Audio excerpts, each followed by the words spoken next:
Saturday morning, welcome to it. We're having our coffee stream. We're going to be at this for about 2-ish hours. We're going to be working on more cartography for the upcoming Eberron adventure, Crystals of Mabar. Let's see. Crystals of Mabar. Signal sounds pretty good. Okay, cool. Hey, if you follow me on Twitter, I've just posted that I've gone live on Twitter, so glad to see you guys. I'm going to punch some buttons here on the Discord. Just to announce my presence, kick on through Keith Baker's Eberron community and the DMsGuild, the Creators Lounge, OBS, DTRPG team, Indestructible Design the Sphere Squad. We got Durzuzan's channel continues to pick up speed, and Treant Monk speaking truth throughout the nations, and you got Dungeoneer Pack, whose Luchador looks really fantastic. You should check it out on DMsGuild. Friday Minis with the hot scoops and the Friday streams for making minis. Zipron, always creating new content with adventures. Cleric Corner, always reflavoring your characters into what WotC hasn't provided. And Rich Mary providing similar sensibilities to your table. So, shout out to folks that I like to listen to and hang out with on Discords. If you know where I'm at on Discord, you're welcome to hang out with me as well. This is a book cover that we created for this adventure. It is currently, this was like around maybe episode 25-ish that we built this, so you can go back to the Eberron playlist and see production there. And this is the cemetery map that we've been working on, colorized. You can see, let's zoom in here a little bit. So this is our cobblestone color. This is the color of soil we've been using that's being terraformed by these crystals, this grittiness into a black Mabar soil, the manifest zone, the Mabarite manifest zone that this adventure sits inside of. The planes co-terminating together causes Mabar to terraform what is considered normal ecology on Eberron. It just converts us into this alien necrotic space. So this was a cemetery. All these graves have belched out their undead to go roam across the environment to kill things. We're currently doing cleanup on the line work. If you aren't familiar with my work already, there's a link in the description to DMsGuild. There's a slew of books that I have produced that are character-facing, basically character creation options that are 100% free to read. You can click on any of those books that are in the link, and you can read it the whole thing, cover to cover. See if it's something that you're interested in. If it isn't, at least you know you didn't have to buy it to find out, so there's no reason to give me a 1-star review. But when you do read it, if you're into this, if you're into character mechanics, you're probably going to really dig what it is I produced there. This is the first adventure that I've made, so I'm looking forward to this being on the guild as well. That's the only place that you can officially publish Eberron stuff, because it is a Wizards of the Coast IP. That's where Keith produces and publishes all his work. That's where I belong as well. So pay unto Caesar what is Caesar's, and just keep building good content. So right now we are cleaning up if we're looking at a grave, you got a body in there, you got your headstone. That's what we're looking at here. Here's the headstone, which is not yet colorized. Here's the soil, which is up here, and then here's the hole that the body was in. And so this ring that we're making with the lines, that is the topography of the slope. And once we get this cleanup done, we can start dropping water. It's been constantly raining in this area for weeks, so this area is filling up with water inside each one of these graves, and this is like a large moat. Here's another pond of filth. Here's another moat.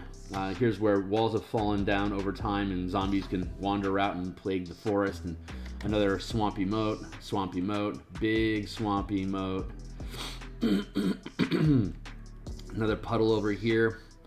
Swampy moat over here is eating up this gazebo. This gazebo is relatively intact, but you can see the whole place is starting to rot out.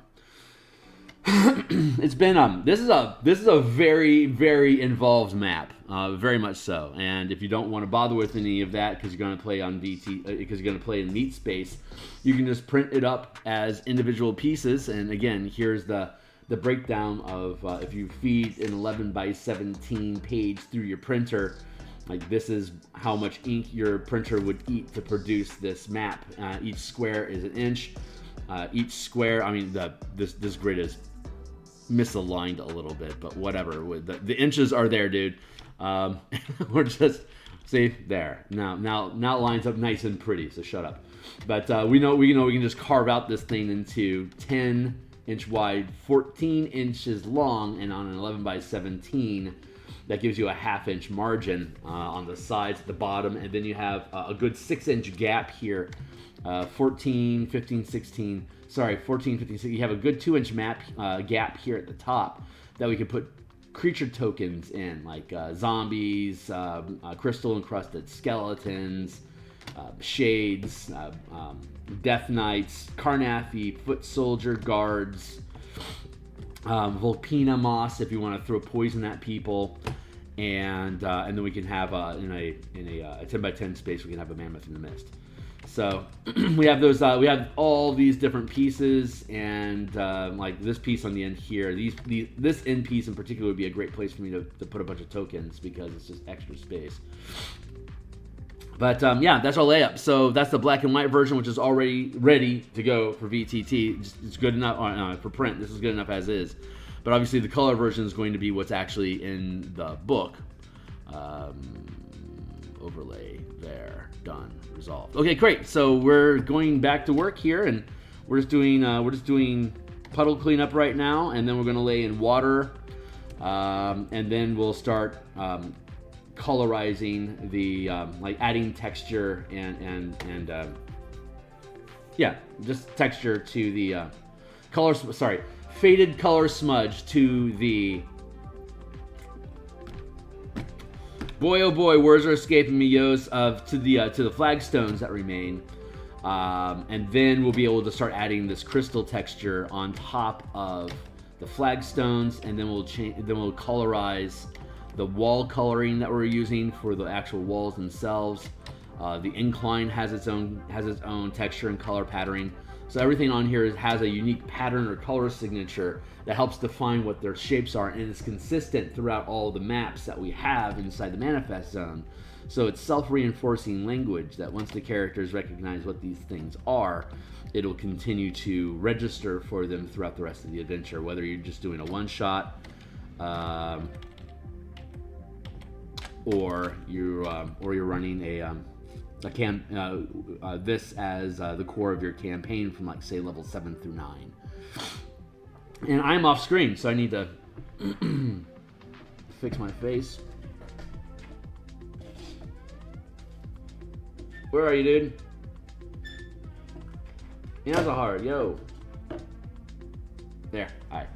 Okay, great. I'm gonna take a sip of coffee. We're gonna be here for about 2 hours. So I'm going to set a timer on my clock for every 20 minutes. That'll give us six timers. And then my gal wants to brunch. So I'm anticipating a call by around 11:30. So I want to bounce out of here at 11:25 here in Seattle, which is 2 hours from now. So I'll be around for a little while. We're gonna listen to some epidemic music, royalty-free streaming in the background here. I've got the flagstones in a separate layer here than here to keep them separated, so that I can more easily texture the flagstones when we're done. But the flagstones and these inclines have the same base color, which. Still deciding on whether that is confusing or not. The inclines that we have on the and the flooded fort map that we finished first, that's like down maybe episode 35 maybe, is where that content is running through the playlist that we have for this, the Eberron, the Crystals of Mabar playlist on my YouTube channel here. The incline, the color language for the incline made a lot of sense there, but it's making honestly less sense here.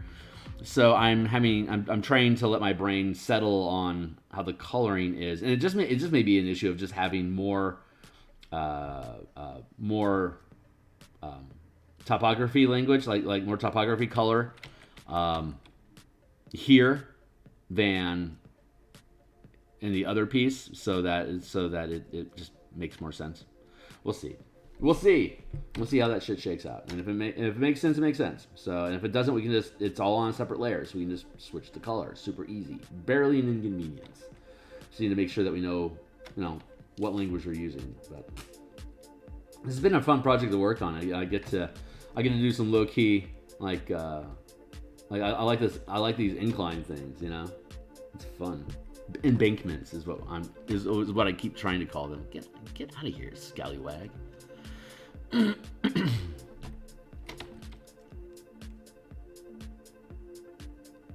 But I always liked doing drafting, taking drafting classes in school to take a three-dimensional object and figure out how to take the three-dimensional object you're looking at and translate it into a two-dimensional schematic at multiple angles. Those drafting classes, man, I tell you what, if you're getting into cartography, taking some just basic drafting classes is a freaking great idea. If you just find some drafting fundamentals online, or if you've got a community college that you can show up and sit down and actually throw some charcoal on a page, that's pretty fun. Honestly, taking just light classes without having, if you have the freedom of time and the ability to audit or just plug into a community college class, it might cost you a few $100 or something for the credits, but it's not the credits you're trying to score, it's just the experience and hanging out. So that's a lot of fun, man. And just being in a studio environment with other people that are scratching out ideas themselves on pages and yucking it up and talking shop keeps you alive, man. Everything about art is about continuing, just staying in the game and pushing pixels just a little bit longer, just to get a little bit better for however long you have the opportunity to do it. Just do it. Just get after that. We are the only ones that are going away. The art never leaves. The energy is a part of humanity, and we as artists are simply stewards of that energy for however long it is that we get to play the game with you. So you'll always have a reason to get out of bed. You'll always have a reason to push yourself just a little bit longer. You always have something to be excited about at the end of your day. The opportunity to push some more pixels. Make something new. The next thing's in the pipeline. I got to get this thing done as fast as possible at the level of quality that I need. But boy, I mean, I keep showing up because I have so many other projects that I want to build that I got to get this one done so I can get it out of my brain so the next one can pour out. And that's just kind of how art works. Like one idea just feeds 1,000 more, and the more you fall in love with the project that you're working on right now, the more motivated you are to meet the next one and to fall in love all over again. It's exciting. It's really, really exciting. But hey, it's Saturday morning. I don't expect to have a lot of traffic today because people really got better things to do in their Saturday afternoon than listen to me push pixels. But if you do happen to show up, certainly say hey, drop a comment in the feed here. I'd love just to shout out at folks that are interested. You are welcome to ask me anything about coloring, like colorblind people painting, or like my thoughts about Eberron in general. Any kind of drama that's been stirred up, I certainly probably have an opinion that I can share, although it's probably not going to be as dramatic as what we've already seen out there. Philosophies on game design, DMing, art in general, AMA anytime. Here on stream, ping me, leave a comment, catch me on Twitter. If you know where I'm at, if you know where I hide on Discord, you're welcome to hunt me down there and just give me a shout out, say hey. But I'll be... I reckon this adventure will publish on DMsGuild probably March, April, somewhere around there. That's what it's feeling like right now. Just because there's a lot of art assets, and we're going to do the layout here on stream. Like once Stuart Bros finishes the editing for the adventure, then we're going to take all the text, we're going to drop it into our layout program, and figure out how the text sits on the page. We can cut up the map to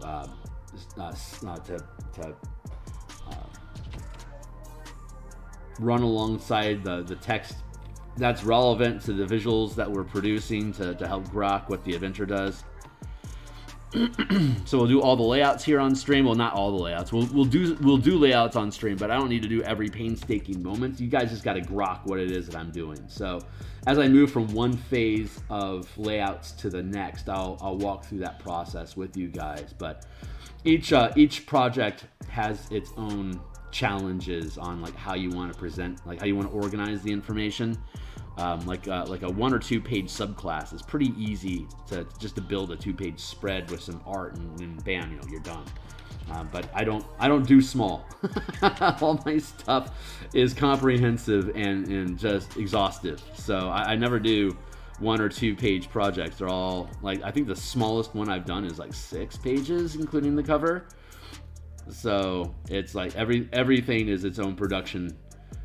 Has its own production challenges for me. This is probably going to be like maybe like a 110-page adventure when it's all done, including like map assets and stuff. Well, I mean, this map alone is 20 pages worth of 11 by 17 printout, but I'll be able to like put this on like a half page. If this is 8 inches wide, then this is 8 inches tall, right? Like an 8.5 by 11 page on a PDF. I can put this in an 8 by 8 inch space and still have like a like cemetery at the top of it, and then have a key at the bottom, and that would eat a page.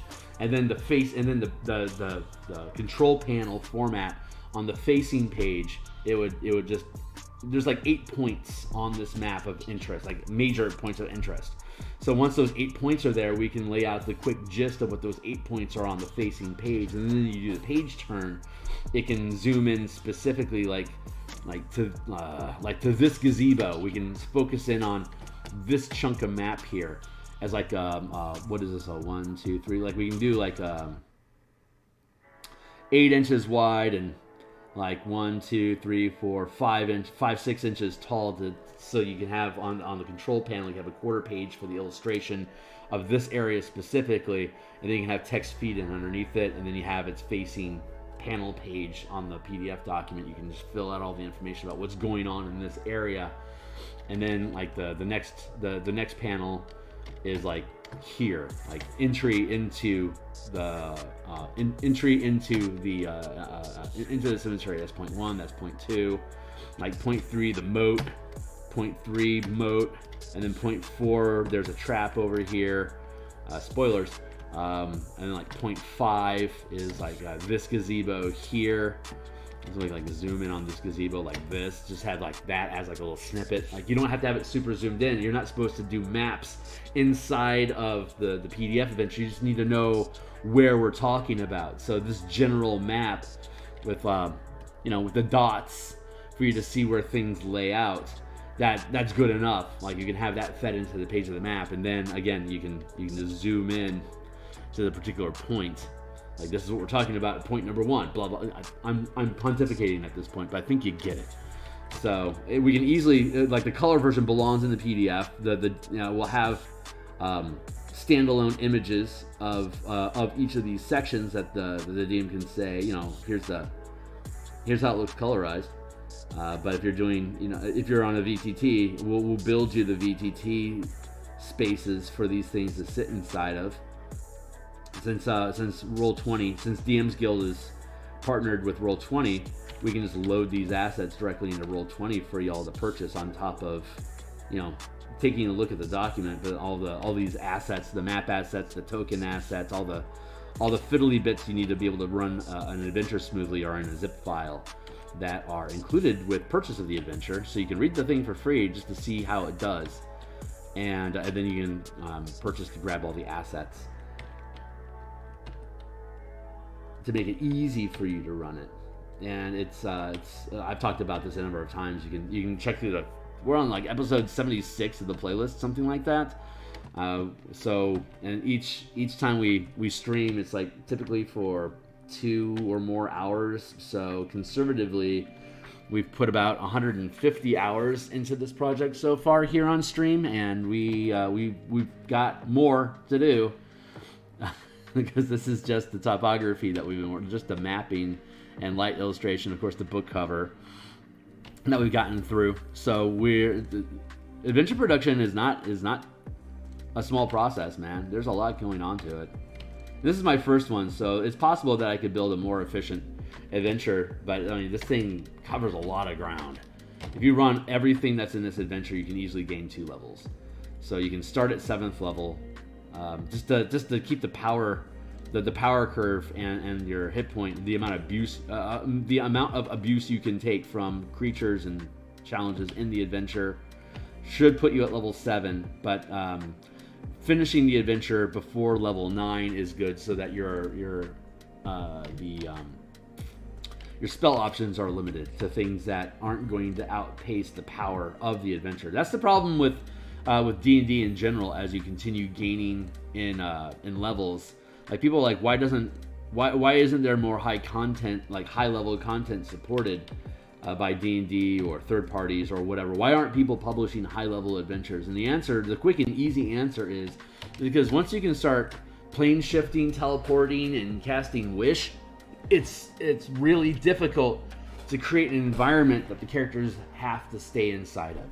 So once you get to like level 13 and above, you're kind of relying on characters caring about what's going on to stick around to do something about it, because they can just yeet out anytime they want, and there's very little the DM can do to prevent that, unless the DM has a tight control over what spells are available, which I recommend a table try doing.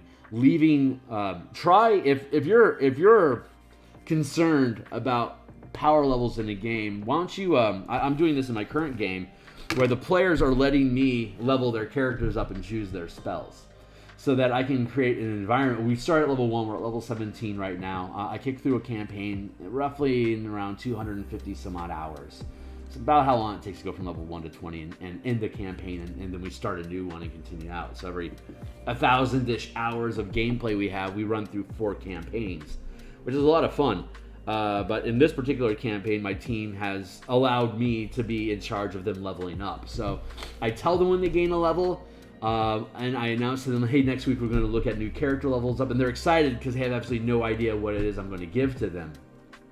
But I can adapt the characters to where I want the adventure to go next. And you can really build a fun Metroid Zelda sort of experience where you can create a really difficult challenge for them because they don't have easy tools to fix it. They have to use like 1E exploration and problem solving skills to overcome the problem. But once they do, I can feed them abilities and spells that makes that challenge trivial, which they can then just use, which then becomes a resource tax for them to get over that leg of the adventure in the future, to then go on to whatever the next challenge is. So as they gain levels, they have to spend more and more resources to go further and further into the dungeon space that they're already familiar with. They can just now spend mana instead of time to get to the next leg of the adventure and keep pushing. So that's a lot of fun. It's certainly a different.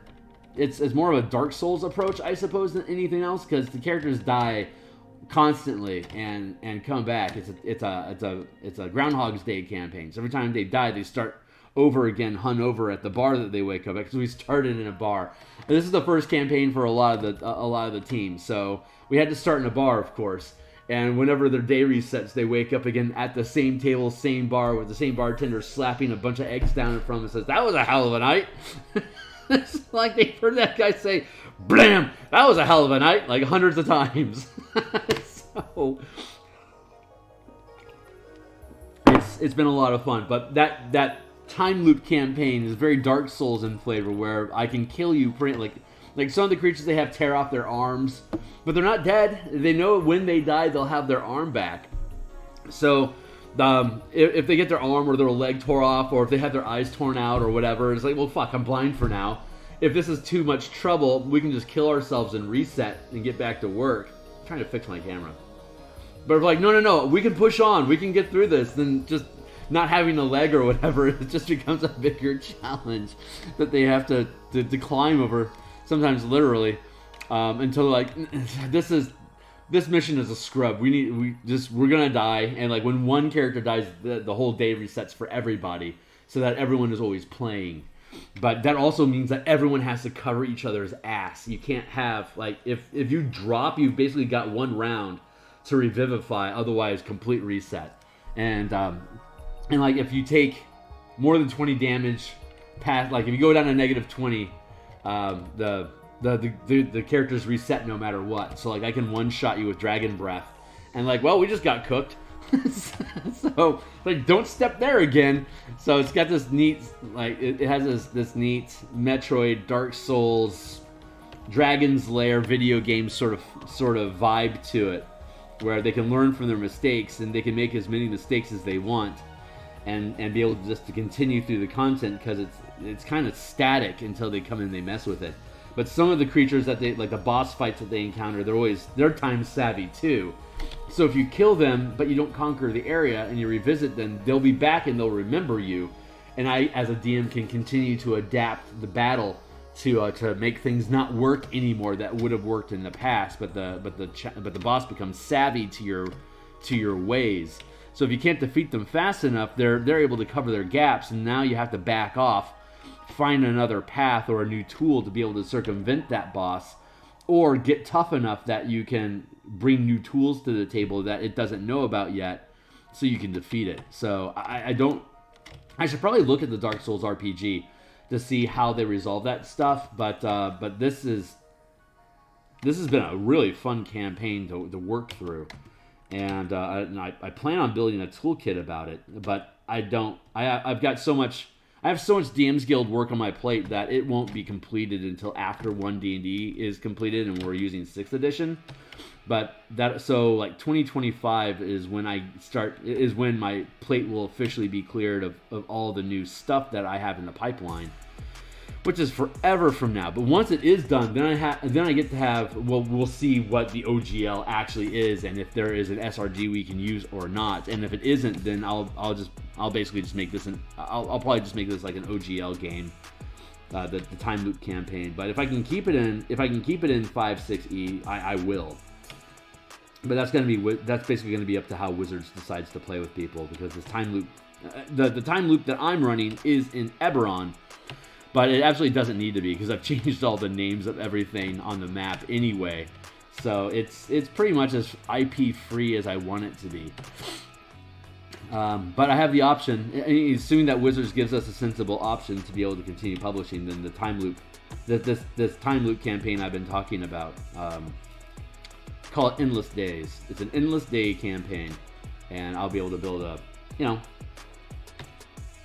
I guess it could technically be system neutral, which is an interesting idea. But I'd like it. I'd honestly like it to be my first.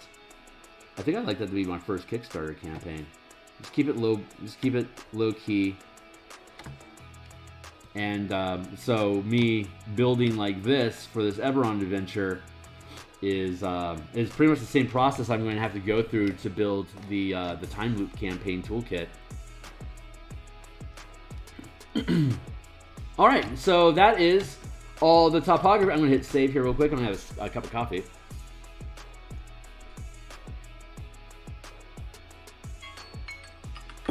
Good timer. Let's peel open our flooded fort map.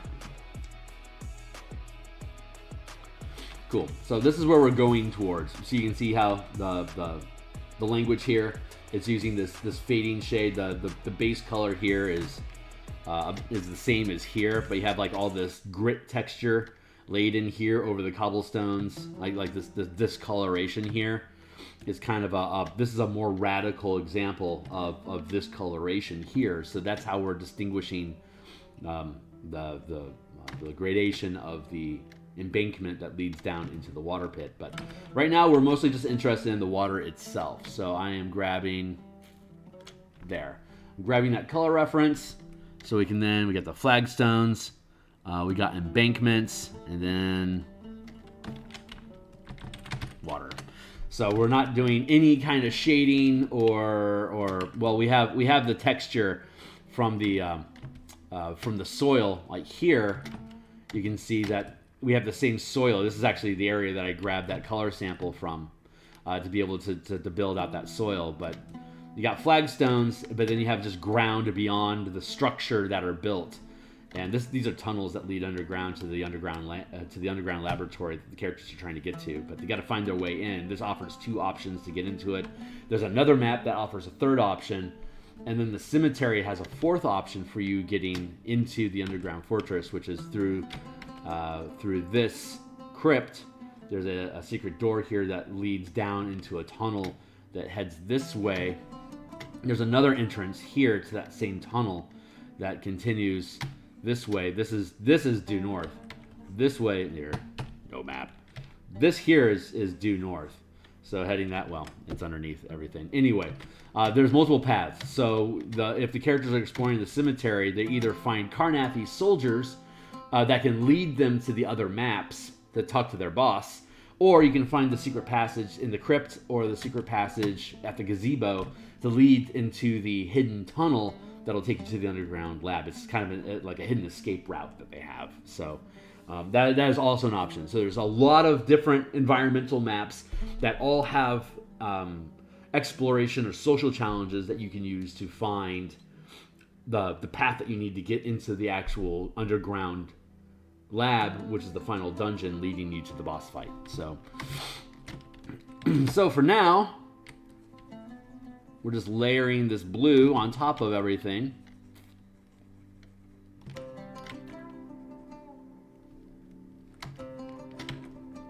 To distinguish puddle, flooded area compared to topside area. Drop in a big dollop there. We'll drop in a dollop there. We'll drop in a big old dollop here. So we'll just be adding color in for a while. It's not necessarily very exciting, but this is the job, yo. There are very unromantic, unsexy aspects of product development that isn't always something that, like, you can see why I don't share all of this effort, like every instance of it, because like this can get to be pretty boring. so I listen to a lot of different like D&D content, like how-tos, and you can never learn your craft well enough. So there's always an opportunity for you to get another insight from somebody, even if it's just a tiny little nugget of like approaching something differently than you have before. It's worth your time listening to it, and most of that stuff, I can't really listen to here on stream. Or like if I really want to listen to Led Zeppelin for a couple hours, or if I want to throw in an album or two of Tool, that's all copyrighted music. I can't really listen to that here and survive having a monetized channel. I used to do this on Twitch, but I listened to all this copyright music, and it was like, ugh, I can't get monetized. I've burned too many bridges on Twitch, so I stopped using Twitch, moved over to YouTube, and decided to get disciplined about what I'm listening to, and respect other people's IPs. So that's why I'm using the Epidemic background music now instead of listening to Rush right now, for instance. So puddles everywhere. Puddle. And each of these each of these little embankment.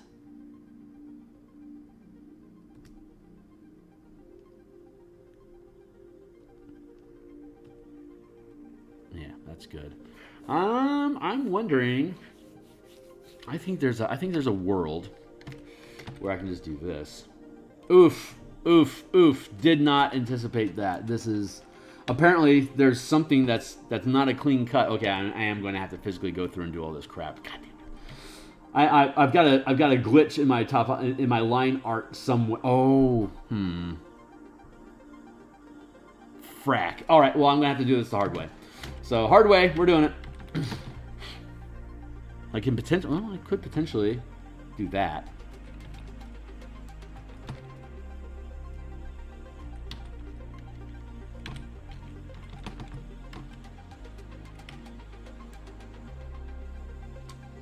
That's not bad. We can do that.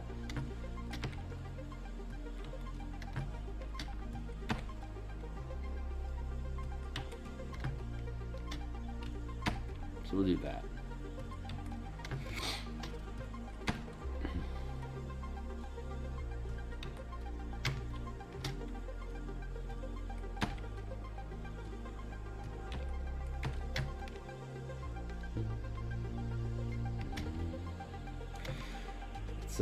Yeah, let's just keep building through here. Okay, that'll work. We can just do grid method and just sweep through, sweep. It'll take a little while for us to punch through all that stuff, but that's kind of what we're doing right now. So get after it.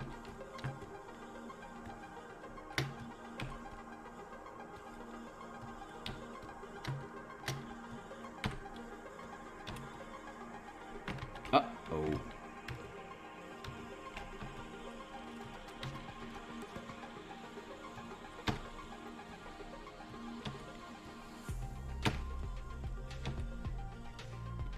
I wish I could automate this, but I don't know how. I know automation is a thing. I don't think it's intelligent enough to properly. That's something I am hoping that AI is going to be able to figure out, like how to say fill in the water for each of these grave holes, and for it to understand, like to be smart enough to understand what the hell I'm talking about. That would be impressive. That is like a super useful AI tool. That's you having basically an artist sidekick on the side that you can delegate tasks towards, and I'm actually kind of excited about that idea. I like the idea of having that, like, because I'm an 80s kid. I grew up on Knight Rider. I want a robot car that I can have a conversation with and be snarky with me while driving for me, so I can lean out the car with my gat or whatever and fight crime while my car is taking care of driving. So Tesla, thanks for attempting that effort. You'll figure it out eventually and make a killing, I'm sure, but that's the kind of technology we all want. So someone's got to get paid for it to happen. The one problem with universal basic income is motivation for menial tasks, which means we can't really afford to have a universal basic income until we figure out how to automate all the really basic inanity. And you have to incentivize people to provide like medical care and stuff like that. Like there has to be incentive. Just caring about people in general isn't incentive enough for them to care for your dying mother. It's unfortunately there has to be some sort of it's status is what it really comes down to. You become a doctor because it provides you with wealth, at least in America anyway. It provides you with wealth, which provides you with status. And in other countries that have universal health care, for instance, they pay their staff well, which also gives them status. So it's all about the status.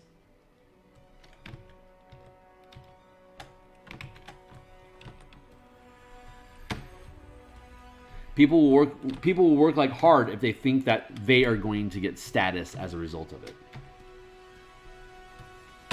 Which is the nut we haven't cracked yet in society. Though I hate the idea of a social score, like what China's trying to impose on their people.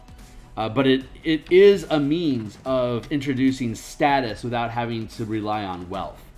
Like your job allows you to travel anywhere in the world unquestioned is a huge status symbol that can be used as leverage to encourage people to pursue different occupations, even if they aren't making fabulous amounts of money doing it. If they have the ability to impress their peers and to gain status over others because of the activity they're taking, that may be enough incentive for us to be able to keep having important jobs going that do require human attention.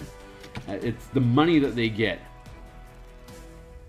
to this date that's allowed us to, I'm pontificating at this point. I'm gonna do like that. Now we're back lined up. So that human psychology is something that we as a species need to figure out, because while things still require individual human attention, those humans could be paying attention to anything they want. They need to be properly incentivized to pay attention to your wounds, for example. So that is the big problem with universal income. You have to have people that are self-motivated to achieve things for easily recognizable and easily beneficial, benefits. Anyway, I think I rambled on about that topic long enough. I love the idea of UBI. It's just there has to be a built-in system that assures that the things get done that have to get done. Do you really want to go down? What is, if you don't get paid to do it? If you could just sit on your ass and play video games all day, what could I possibly do to motivate you to go down into a sewer and clean up a mess that needs a human to do it? Because AI isn't sophisticated enough to be able to fix the problem for us. We need to have human attention and human hands fixing the problem. What if I'm not going to give you money? What could I possibly motivate you with to get you down into a sewer? Like, that is our big problem. Because if we can't figure that out, UBI will not sustain a society. Wealth right now, money is a shorthand tool. It's a resource. It's a universal resource that can be available to anybody, no matter how unskilled, if they're willing to perform the task. And that's the thing. It's the task. It's performing tasks. Anyway, I think y'all get it.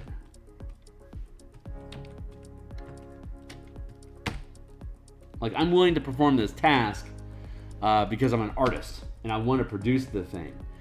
But also at the same time, I'm looking to have, monetary compensation as an acknowledgement of recognition, and to help free up my time. Like, the more I get paid to do this work, the more recognition I get, the more pride I feel. But also, if people are purchasing it, the more I'm capable of spending more time producing this content, so that I can produce more things, and I can accumulate more pride in the work that I do, accumulate a larger audience with more clout to be able to create more work, have more downtime for me to be able to produce more things. That's the thing about art, man.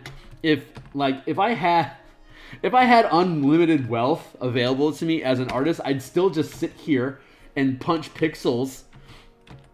Like, I could be in my shoebox apartment with like right now it's costing me like, what, $3 an hour for me to live? Like, that's nothing. But all I want to do is push pixels. But when I go on vacation, I like to roam. I like to feast. I like to throw coin at vacations, because it's the only thing I throw coin at is running around and doing stuff with my gal. And it's probably one of the reasons why she likes hanging out with me, because I freaking throw down on vacations. She's like, I like vacationing, I'm gonna hang with you. I'm like, oh, yeah, you are, girl. Let's go roam and be pretty on the beach. But that's how we vibe.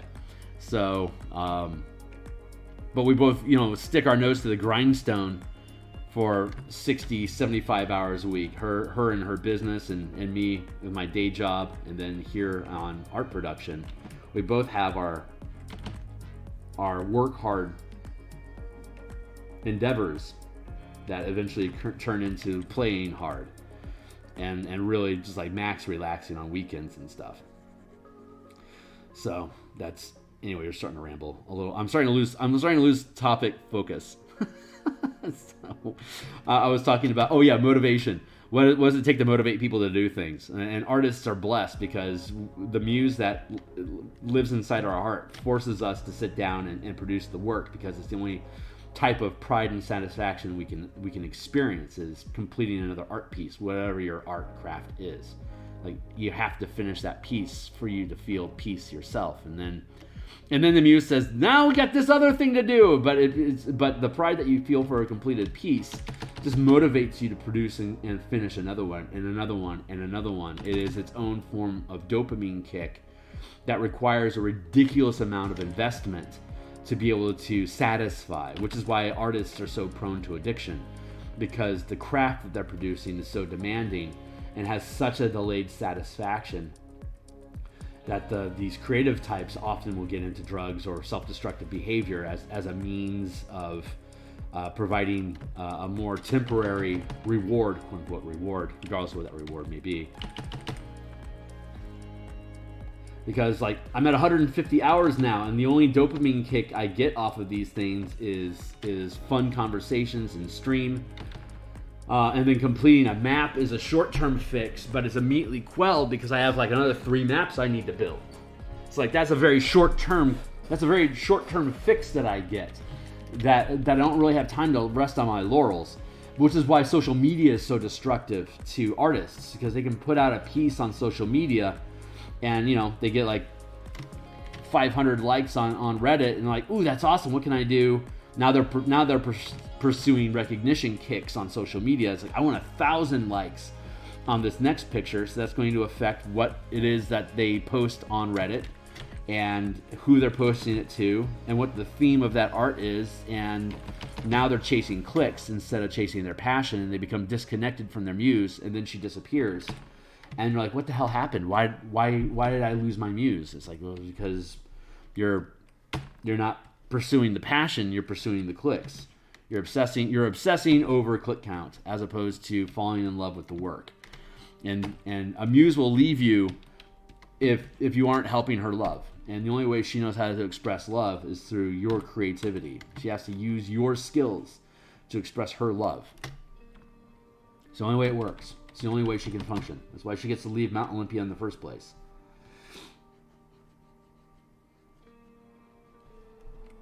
You know what? I feel like this water should be under the embankment. Maybe not like that. Let me close this up. No! We're trying to do a thing here, guys. Thank you. Let's put the water underneath it. See how well that flows for us.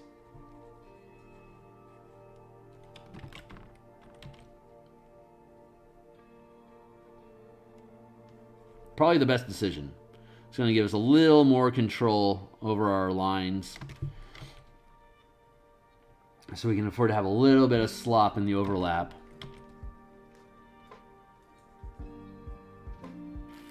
Ooh, yeah, and that will help us find flaws more easily. Okay, great. I'm happy. I'm very, very happy with this decision to change the layering here.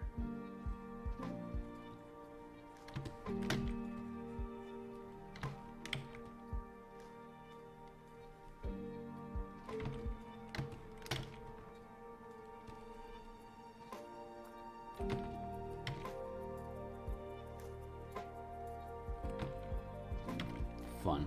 Good, good, good. Good, good, good, good, good. My goal to quit is my goal. Keep clear. I'm trying. Our goal here is to flesh out all this water into the puddles, so that we have full base color present on the map. So we have an honest assessment of where we are at in the project. We can see how the color dichotomies are working and if they're working, for us to be able to make adjustments. And then we'll fill in all these headstones. But oh yeah. So after the water, we're going to fill in the language for obstructions. Like these are obstructions. You can't walk through these walls. You can't walk through these walls, but you can walk up these stairs. So there needs to be a difference in language between obstruction, like these walls, for instance. These are obstructions, while only some of these rocks are obstructions. Like this is something you can walk over, but this is something you can't walk through. You can walk over this as like a fallen cobblestone, but like over here, this is like a fallen pillar. Like this rock here. I'm gonna hit my timer. Thank you, timer. This pedestal here that helps support the wall. Over here, it's toppled over. So this is an obstruction, while these are not obstructions. So we have to distinguish that with color to help define one from another. And it uses a different line weight in the black and white to make it easier for you to pick those things out. But on the black and white versions, I might have to come through with some additional texture language. We'll see how that shakes out.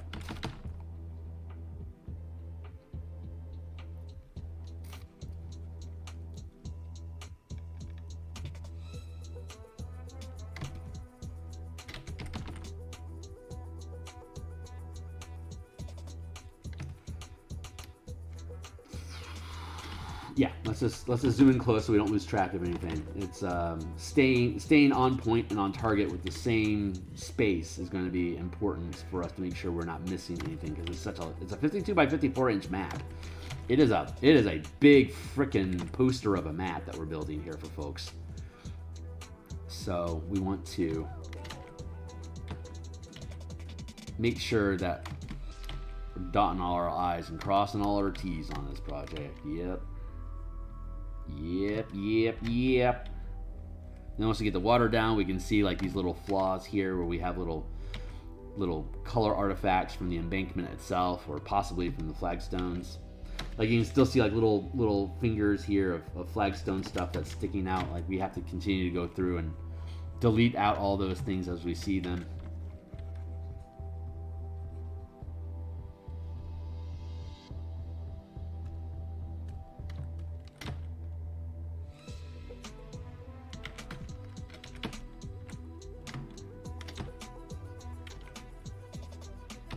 Small eraser, thank you, sir.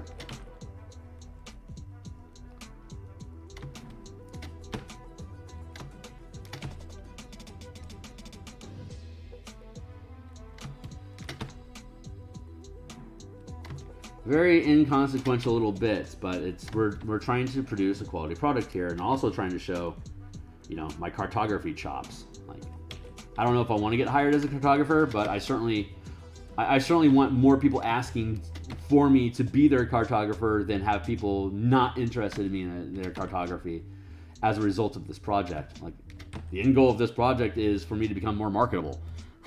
You know? So I want to be able to,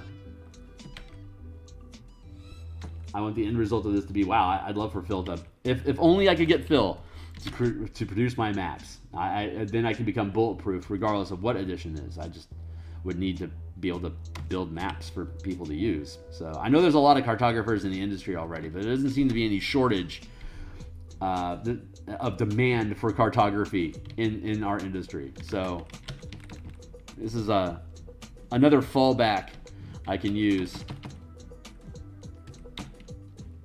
to get results that I want, which is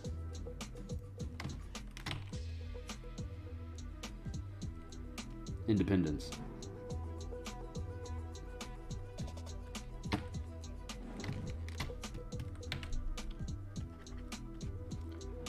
And all this, all out there. I've got a spot on my eye. I've got a small cataract that is in the lower right quadrant of my right eye that occasionally reads as a smudge mark. Like if this is center, it's about here. It's just like a tiny little, it's like that big, so it's insignificant, but it keeps showing up. I know I'm gonna have to have it burned off eventually, but it doesn't get in the way yet. But the cataract is there, and I have to at least acknowledge its presence because it keeps keeps giving me a false signal that there's something broken on my map. So it makes me keep switching my focus on stuff. Pretty obnoxious.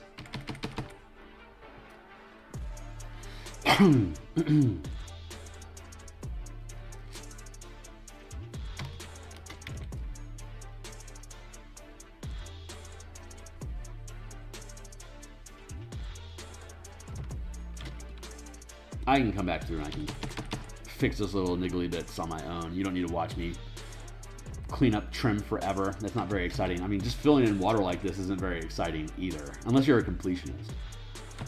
If you're into completion, man, welcome aboard.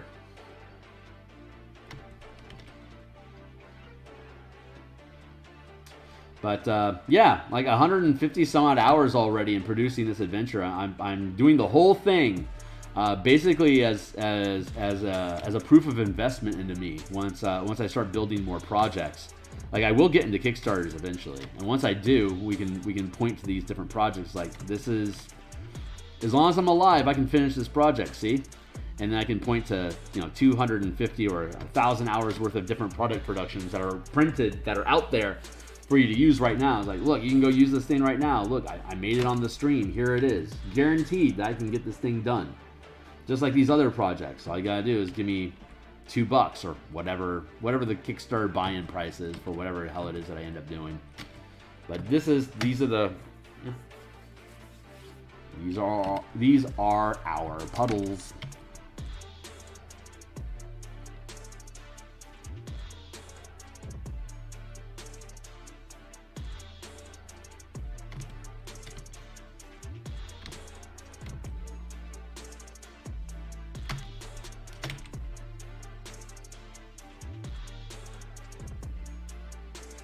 But the amount of work that goes into this, I can't possibly, like, it's unlikely that someone is going to hire me for the amount of effort that it takes to build these things at a decent rate that I'd be willing to, quit my day job to do this for you.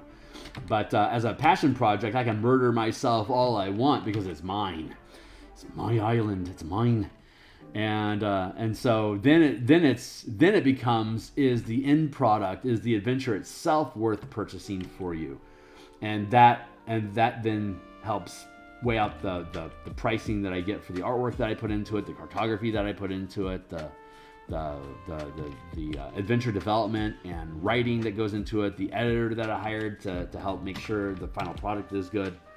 Like, I can fold all the costs of production into the final price tag if I'm selling this thing, which kind of folds back into this current D&D OGL conversation. If they're going to take 20% of the profit off of the top, like if this were to be a Kickstarter project and they take 20% off the top before I weigh in expenses and costs, I'm going to have to kick a much stronger product to be able to pay Wizards their pleasure tax, and for me to be able to hire all these people and to invest the amount of time needed to produce this content.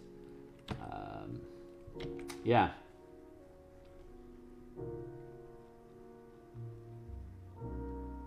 Yeah.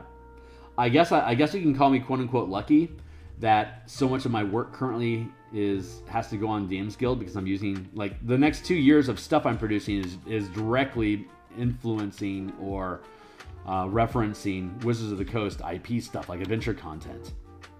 So I'm stuck doing what I've been doing for the past few years, and basically giving OBS and One Bookshelf, DTRPG, and Wizards half of my money, period. Like, that's something I knew going into this. Like, if I want to make an Eberron adventure, I'm going to be giving up half the money up front. So I that's the price I have to pay for using Eberron stuff at all. So that's a 50% cut that I'm going to take right off the top for this thing. And that is an expense that I've been willing to invest in for these past few years to be able to use these IPs, because I'm building legacy. Not only do I love the different things that Wizards, I don't necessarily love what Wizards has put out.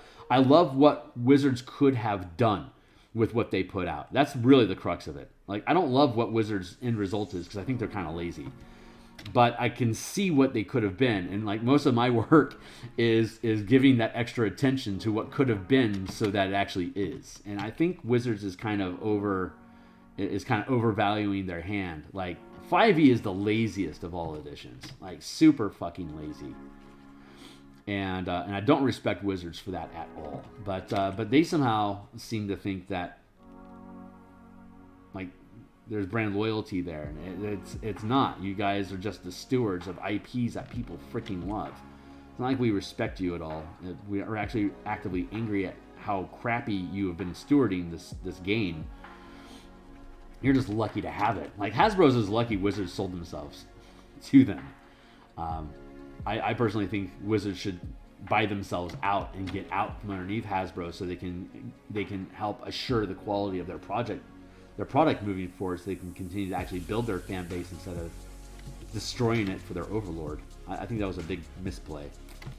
But it took a number of years for it to play out, to prove that, once the profits turned sour for whatever reason, that the product would be compromised. That did not take a genius to recognize that. And now that it's actually happening, there's a lot of sadness in the market. It's I'm just lucky to already have half of my money taken away, and for me to be able to budget my time and monies to be able to actually compensate for that. But only because they're giving me access to their IP. If I go into a Kickstarter and I can't, like, directly make reference to Ravnica, or I can't directly reference Curse of Strahd or Descent into Avernus, like I have no there's no, Wizards has zero value to me in a Kickstarter project. I don't care about their IP. I don't care about their licensing. What for the DMs Guild stuff, the only reason I put my stuff on DMs Guild is because how interlinked with different campaign settings or adventures the works that I'm doing right now are. The only place that makes sense for me to publish that stuff is on DMs Guild, but that time is going to come to an end. And when it does, Wizards needs to make sure that they have built in a friendly relationship with us third-party content. Otherwise, I'll just put all my stuff on OSR, you know, or whatever. Build my own system, or who knows. There'll be other options that will be presented if Wizards burns their bridge to us content creators. We will obviously find a path. The muse cannot be stopped. She must be fed, and she will create from heaven itself a path for us to be able to produce. It's just a matter of, does Wizards want to be a part of that heaven, or do they want to go to hell? Because that is what we creators are actively inviting Wizards to do: go to hell, unless they want to offer a path to heaven with us. Isn't that simple? Isn't that easy to figure out? Anyway, I don't actually have to make any decisions for another 2 years, and all this shit will sort itself out.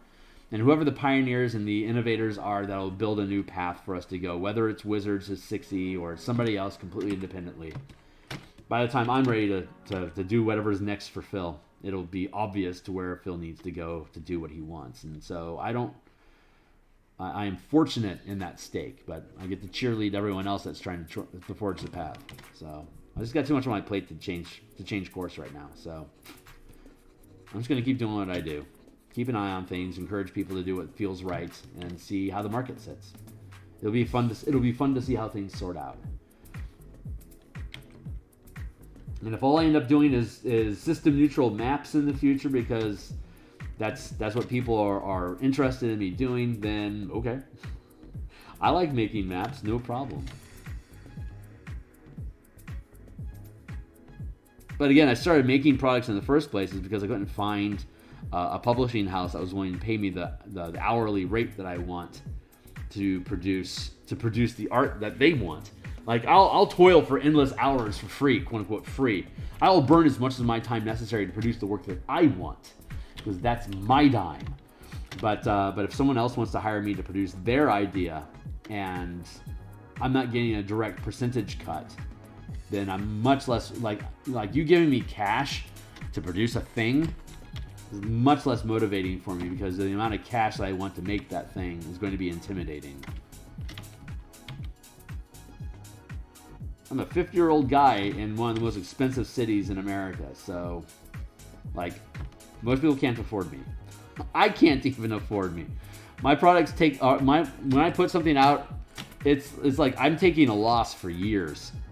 Like after 3 or 4 years of something being on market, like I've recovered my costs. So like I am like playing a super long, very slow game.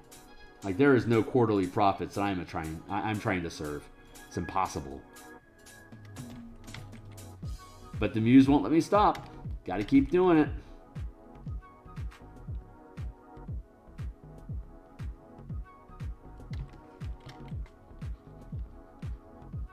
I think it was Simon Sinek who was saying creative artists build companies, build new things, but it's soulless corporate MBAs that end up making it a profitable business, because artists don't have a good business mind, and MBAs can't create to save their soul, which is why they keep making the same mistake over and over again, because if you don't feed them a game plan to execute, they can't create a game plan to execute. They're soulless.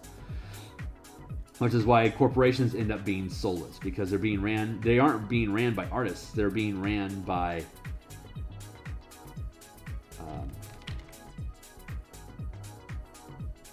management. Very different mentality.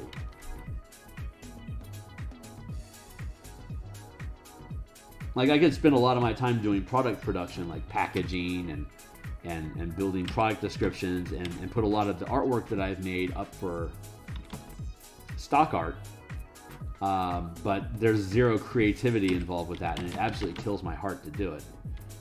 So I can't just package stuff. I gotta keep producing things. That's what the muse, like, I want the muse to stay in my heart, so I gotta keep building.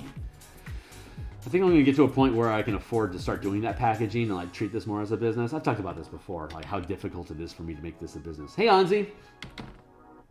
Good to see you, my dude. We're laying in base color right now into the map. Here's the full 52 by 54 inch map space that we built.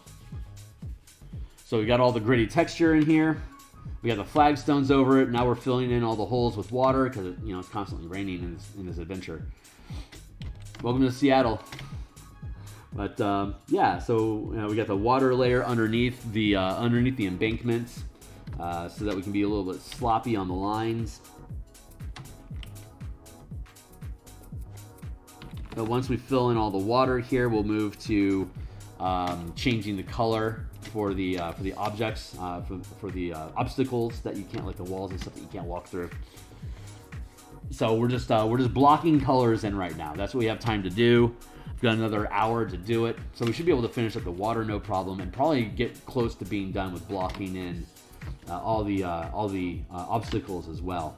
I finished up all the buildings on the Citadel of Light for the Zeraxis map yesterday, off screen. There's still like maybe 5 or 6 squares worth of building. So when we come back Monday morning and continue the Spelljammer cartography, we'll be able to look at the final process there, and then on Monday we can start filling in. Yeah, on Monday we could potentially be done with the Citadel map.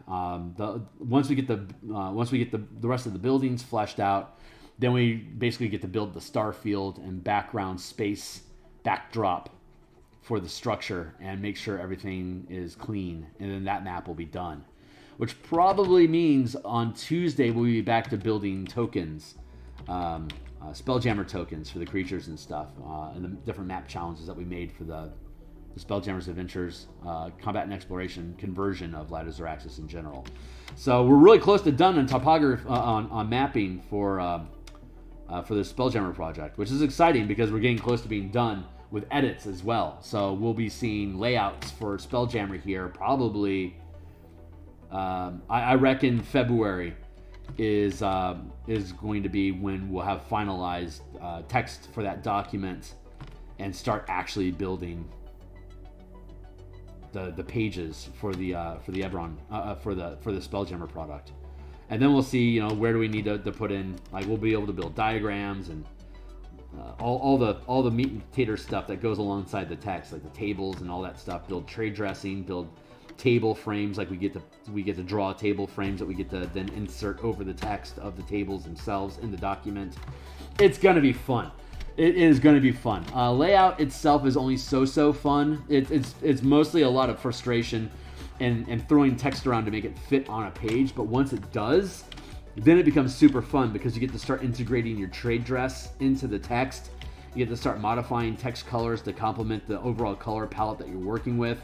I get to go into the actual printed Spelljammer products and see what colors they're using on those pieces for me to be able to match the color schemes so it feels like it belongs to the Wizards of the Coast product in general.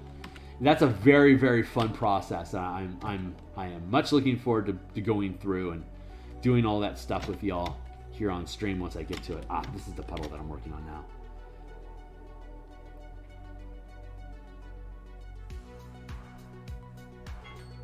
And then I actually get to start like walking through what did we build. That's stupid exciting. God, I am so looking forward to these things being published, man, because there's so much that we can do with these tools once they're out, like just to keep expanding on stuff. Super fun.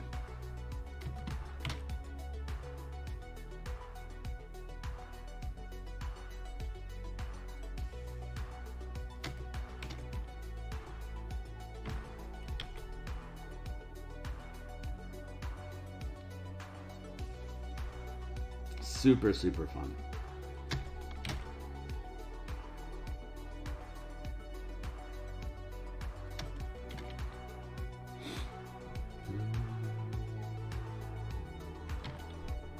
Like I want to develop the my Eberron Spelljammer campaign.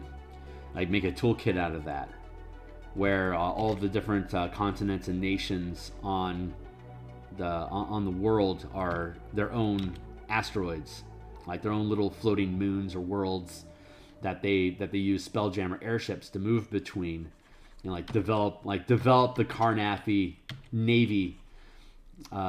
I'll have to pull it up sometime for folks to look at. But one of the campaigns I ran a few years ago was an Eberron space opera campaign, and the main antagonists were the Cartography Navy. So all their carrier ships had like these giant skulls on the front, like Voltron, like the old the Voltron ships that they were fighting. They all had these massive white skulls on their ships, which made them super identifiable as whatever the enemy legion was, Zarvox or whatever their name was. But yeah, I built out like a 500-foot carrier ship that had all these Cartography death helms that were basically minor helm fighter ships that would use the pilot's hit dice to power the ship. It's like you would spend your resting hit dice as spell points to empower the ship, so they could launch them off the deck of these massive skull freighters. And the team was part of the Pirates of Lazar. Like they were part of the Third Prince's fleet, and they eventually took over the position as I think it was the fourth pirate prince that they usurped. And the team became their own pirate legion I think it was Ellis's paladin it was Sukai's Thrycreen that eventually became the fourth pirate prince of Lazar, and it was him who had command of the fleet of pirate ships. And then they ended up hooking up with the Dargoon Hobgoblin nation, the Greenskins. With their scorpion ships and their mammoth ships. So they formed an alliance between those two to fight against the Thranish, Syrian, and Cartography navies in this Eberron space opera campaign to basically carve out their own asteroid nation. Super fun stuff, but I could build that out into something to put on, as a complement to the Spelljammer Combat and Exploration book that we've been building. And it folds into the Eberron concept ideas that I've had. So yeah, the map is looking pretty good. Thanks, Hansi. I am very pleased with where we've landed on this thing so far. So, but again, this is just speaking to idea folds into idea, folds into idea, folds into idea, and we can continue promoting our previous works by having it complement our current works.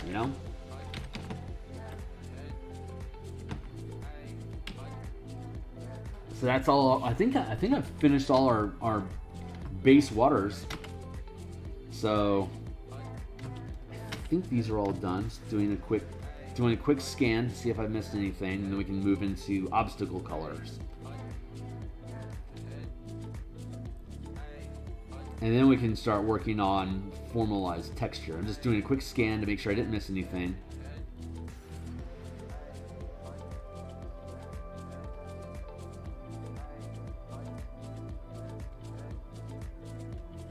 Yeah, these gaps here where these I have to after we get the obstacle color in, we'll be using these headstones as a separate layer, and we'll either be using obstacle coloring for like the ones that are upright, and then we'll be just using flagstone and embankment color for the ones that are toppled. So I think the color language that we're using is going to be okay. Yeah, I think it's all going to be okay. But it's all in separate layers. It's like these are a separate layer from the cobblestones. So if I decide I need to end up changing the color language for the embankment here, I can do the same here, because these embankments are on a separate layer from these cobblestones as well. So if I need to change those languages, I can. But the embankment shouldn't be very confused with the cobblestone once we get all that grit and texture and discoloration onto the flagstones. It should make it very, very easy to tell the difference. And I'm hoping that sticks, because it looks a little weird right now being separated from this texture, the soil texture in general, is markedly different. So I'm assessing, and you got all these little gritty bits, but I'm not going to bore you by doing all those little cleanup niggly bits. I'll do that on my own, off screen. I'm finding that while I'm doing stream, I want to stay more focused on like transitioning from one section to another, or like creating solutions, or innovating innovating new things that need to be done for the maps. Like just doing like the super grindy, slow, boring, nitty gritty stuff. I'm becoming less and less interested in streaming that stuff.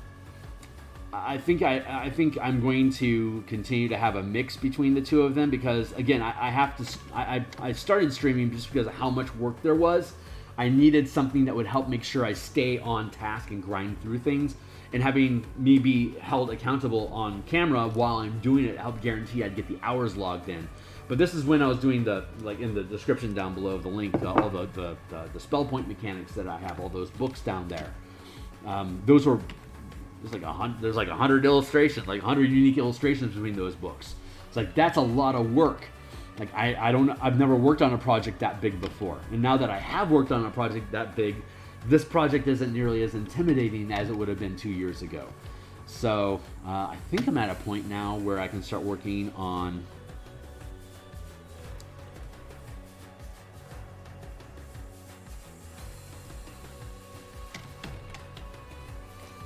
we'll call it walls.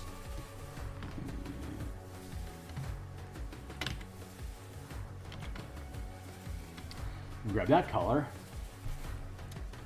and then we can start. Burp.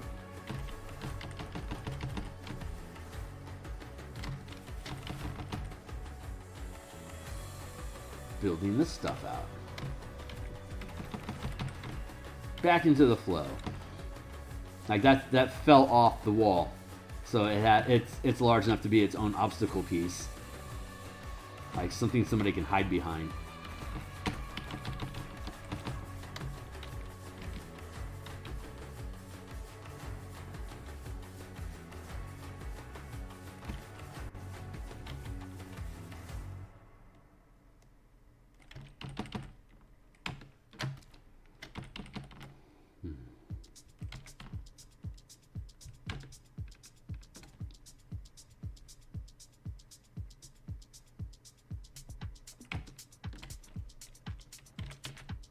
See, even if I do that block in, I still have these lines I have to work on. So there's nothing escaping the actual manual process of doing things.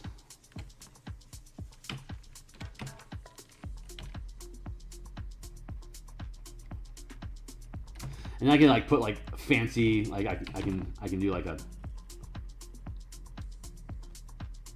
fancy thing like that on top of each of these, because these are individual sarcophagi. We got sarcophagi over here as well, so I can build out like cool little boss relief things showing fallen knights and stuff. So I can fancy these things up more than they are currently. What is up with that? There we go.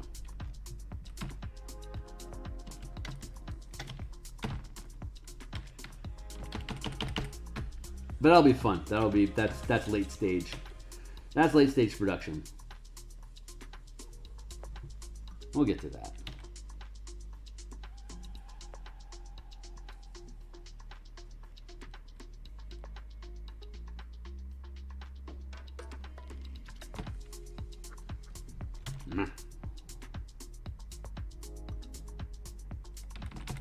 Like yonder. You know what? This is a job for Square. Square, step up to the plate. Cheers, buddy.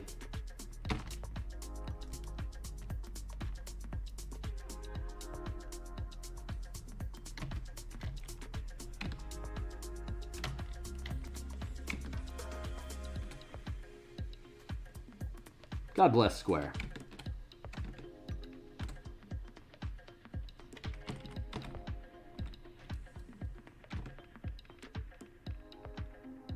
Hell yeah, Square. I can't believe you're not on a rotator. Hold on. Okay, great. So let's go to...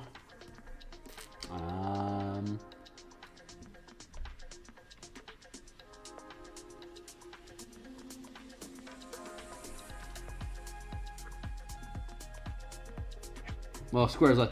Okay, for Square to be Square, I have to have my pen perfectly upright. See when I tilt it like that, how it gets distorted? It gets distorted in different ways as I tilt my brush around in different directions. It's because I have... Like the eraser's on askew. I think I'm okay with the eraser being on askew. But I need to be able to rotate the thing so I can get into these little corner bits. But the actual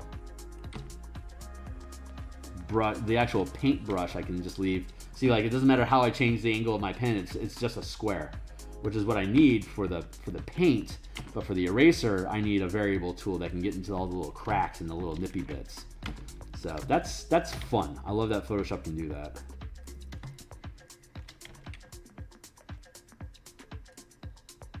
I use a very basic Wacom. It's a Wacom Pro 6x9 tablet. It's like $250 at the Best Buy. That's like a block away from where I live. So it's super easy for me. Like, there's like 3 of them in inventory right now. It's like if my tablet breaks for some reason, I can literally take an hour, walk over to the store, buy a new one, walk back, install it, and be back up and running again in like just that fast. So I don't want a big like 30-inch Cintiq or something like that, because I'm just going to end up pressing my face against it while I'm trying to paint it anyway, and I can't stream that way. It has zero value to me. Like, these cheap little tablets is like all I really need. But the art pen costs an extra $120. This variable spin brush thing that we got going on here, that's built into the Cintiq, and for the $1,000 they want or whatever, it needs to be. But for this low end stuff, they didn't invest the money into the pen, which is, again, it's like $125 for the pen itself. So they didn't add that to the cost of this little tablet that I use, but they made the pen available separately. So if that's the kind of tool that you need, you can integrate it. And when I started learning how to do, when I learned how to paint like Bob Ross for environments and stuff, I learned that's when I found out about that pen. It's like, wow, that pen's super useful. I need that. So that's when I picked that thing up. Excuse me. Oop. So that's the resolve over here.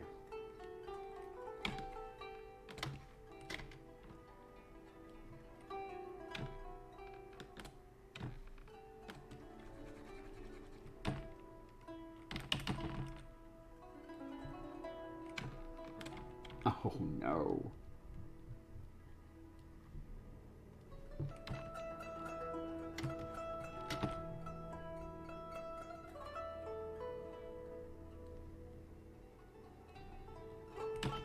Feels pretty good. That feels pretty good.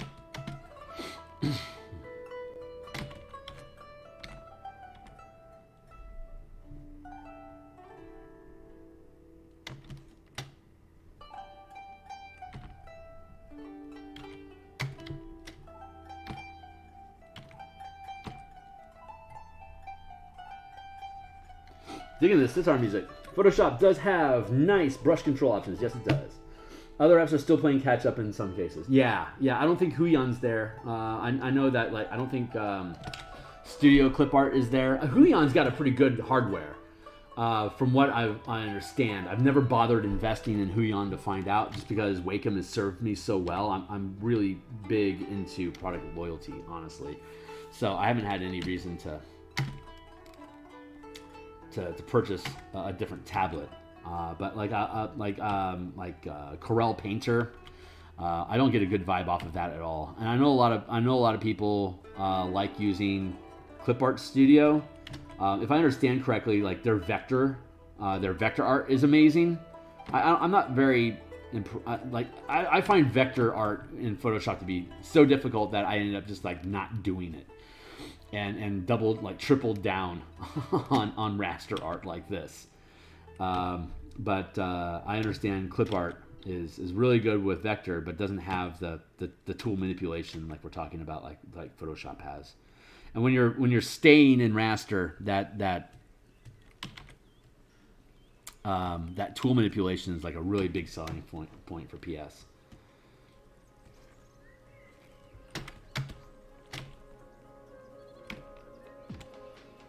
Man, I really want to listen to some Fraunhofer Diffractor now. I don't know if you know Fraunhofer Diffractor, but it's I think he's a Russian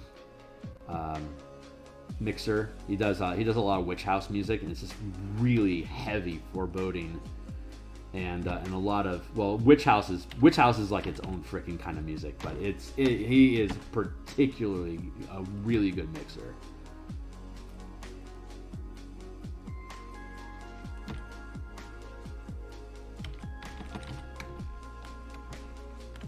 But again, that's licensed music. I used to listen to that on Twitch a lot, but again, demonetization on Twitch got me onto YouTube and made me start respecting other people's IPs.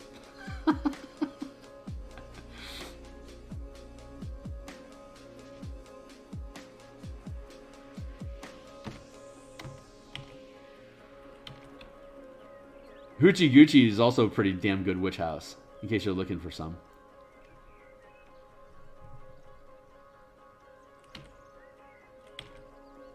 And people say, and I can see it, say that Purity Ring is technically witch house as well, and I can see that. It's almost like bubble pop witch house is like that. That's probably the best way I could possibly describe Purity Ring. But God, Purity Ring is so good. So much of their music is just freaking amazing.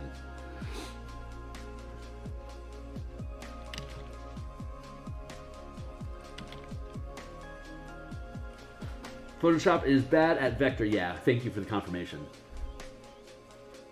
Yes, Wacom does have decent competition. Yeah, last 10 years. Yeah, I would say that there are a number of other contenders that have stepped up to it, but market dominance being what it is, Wacom is the only. It's like I was saying, I have a Best Buy like 3 blocks that way from my house.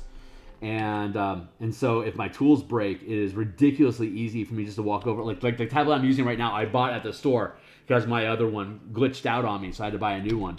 And it literally took me an hour to buy it, bring it back home, reinstall it, and be back up and running.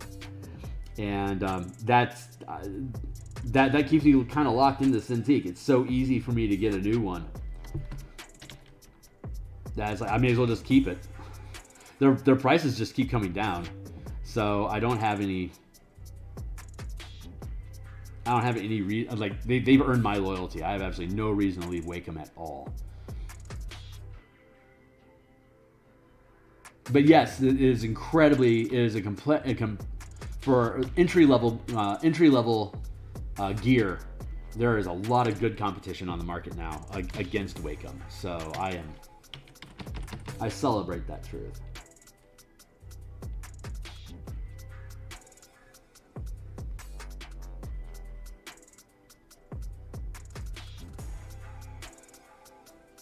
It's nice to know I'm not the only one that thinks that PS Vector is crap. I'd like to do vector stuff. I think it'd be really useful for like lettering, like custom fonts and stuff. You kind of have to do vector. It's just I have not been willing to invest the time to get good at those tools at all. Just no value. I just end up handcrafting, crafting by hand any kind of custom lettering that I need, for better or for worse. Keep that going, timer. We are at 10:45. We still got we got 40 more minutes on the block for us doing this stuff before we're done for the day.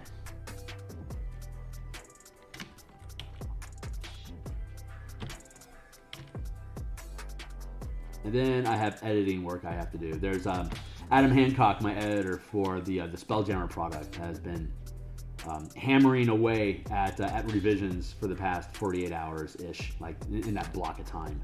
So there's a lot of stuff I get to update, approve, sign off on, revise, argue about. Adam Hancock is a fantastic editor.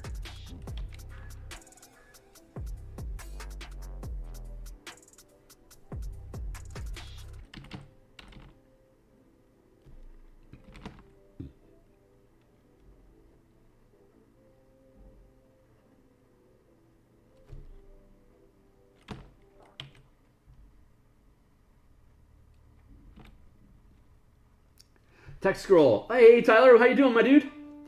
Auntie says, looking solid. I've scratched through many. Yeah, you end up like carving a hole in the middle of the it grinds all the way down to like you end up hitting your desktop.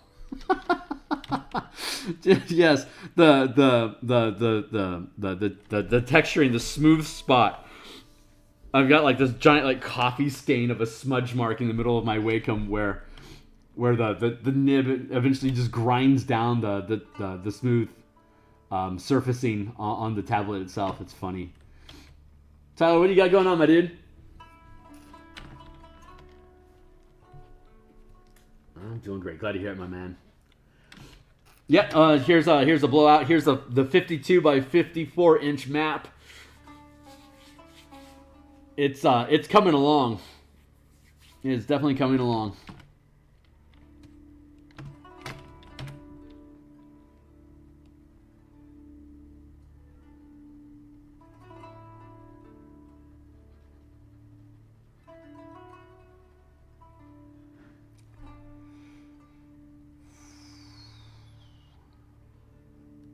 Nice. Pretty happy with that.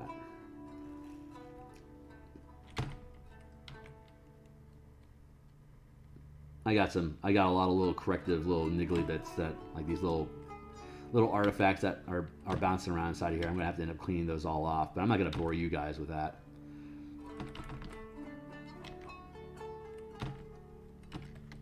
Don't need to bore you with those kind of details. We're here for the flashbang super punch. That's what everyone wants. They want the drama. They want the drama. I got no drama to offer you. All I've got are hot takes, snark, and opinions. Maybe that is drama. Maybe that's its own drama. Who knows? I feel like I'm pushing my face into the map. You know what? I'm gonna refill coffee here real fast. And what's this? What's this text saying? Tyler saying DM lost all notes, so I'm helping her locate them through the way I do it. Working texting the D&D group. I'm doing great. Oh, is this a D&D time for you, man? I want to put another 3-hour team together. My current weekly campaign is an hour and a half each week. It's very, very slow. It's only 90 minutes per week on a Wednesday at lunch that I play with my coworkers. And I had been doing play testing with teams on Saturday mornings and Thursday nights. Tyler, you were a part of a lot of that. I was doing 3 to 6 hour stretches, but I haven't had a steady home team for like a 3-hour weekly campaign.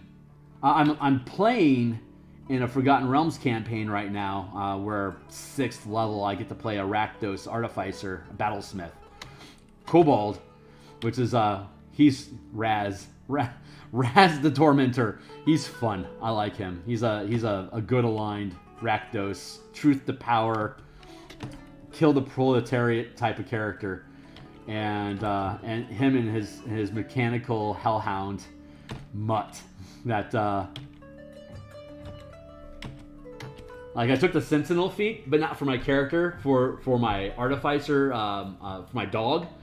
So my construct dog is the tank for the team, and Raz has a repeating magical crossbow. So while Raz is tanking and locking down movement, Raz is targeting spellcasters and things that are concentrating on the back line, and building gear for the characters to do better. But playing the role that an Artificer should. But I've got nothing but black and red mana because I'm Rakdos. So I have to spend extra spell slots to learn healing. Healing comes in white and green colors naturally, but since I'm not a cleric, I don't spec into healing spells. So I have to learn. I have to prepare the spell once just to have it, and then I have to prepare it again so that it's in a color I can use, which I've been using. I've been using red, but.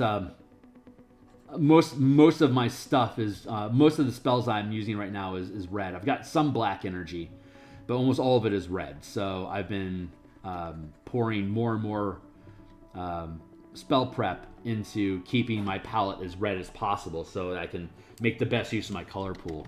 The color mana system is fun because it divides up the colors into different, you got the 5 colors of Magic the Gathering, and you can, like your custom spell list for whatever your subtype is, you can have those be any colors that you want. So if you're playing Rakdos, you can just, like, Shield, for instance, is I think it's one, like, if that's one of the spells, I don't remember offhand, but if, like, that's one of the spells that the Battlesmith gets as a Rakdos, I can cast Shield with black or red magic, which means that it has, like, this black and red swirly energy effect when the shield goes up. So it has this, like, its own unique color signature language for narrative effects, but it also, in managing my color pool, I get to choose to self-nerf my character by keeping, like, if I want to keep the Rakdos theme of black and red, then me as an artificers are incredibly powerful because of how flexible their spell lists are. But me choosing to stay inside that black-red space and nerfing down the number of spells I can prepare to keep my mana pool efficient, like, I could cheat the narrative and, like, add white mana to my mix so I can cast a healing spell at will, using that white mana to burn. But Rakdos doesn't have white mana, so for me to have that healing property, I either need to take a subclass that grants me access to healing that I can just naturally bend into red and black energy, or I have to prep the spell to have it on my list and then prep it again to choose a color that I want, like I've just been talking about. And that process is a really fun way of, it's like a fun go-between the original Vancian Magic and how 5e is. The original D&D system was you choose a spell. Like, if you have 3 spell slots, you have to tell me which specific spells are in each spell slot. So if you prepare 2 fireballs and fly, if I cast fly once, I don't have fly anymore. I still have 2 fireballs, but no fly spell. Like, that was super, super brutal magic system in first edition. But they used that as a balancing factor against how powerful spellcasting is in general. Like, you can do anything you want. You just have to choose how you're going to allocate those things that you can do so that you're locking yourself down. As of 3rd edition, they pretty much, like, spontaneous casters got rid of that. Like, you can, if you know the spell, you can cast any slot you want, but the prepared casters were still locked into that spell per slot paradigm, which again was limiting, but they just gave you a shitload of spells to compensate for it. And then 5e came along and they made basically everyone a spontaneous, like a quote-unquote spontaneous caster. Like, you could prep any spells you want and you can cast them as much as you want, but then left spontaneous casters as learned. It's like they don't learn lessons from one edition to the next and, like, keep what's good and find out what makes for good balance. It's like they want to find out what makes players happy so they'll buy more stuff, which is a very corporate thing to do, but it's not a good game design thing to do, which is a good indication of how stock market ownership of Hasbro is negatively influencing the balance of the game. And you see that with Magic the Gathering a lot too, with them spamming out cards and decreasing the value of stuff. And it's an interesting case study in how management doesn't coincide with the creativity of those that created the thing that's being sold in the first place. So, but I went on about that for like 30 minutes earlier. You can go back and look at the earlier part of the stream to see how I'm ranting about that stuff. But again, it's a good case in point about how NBAs have no heart. The soulless NBA is destroying the games we love.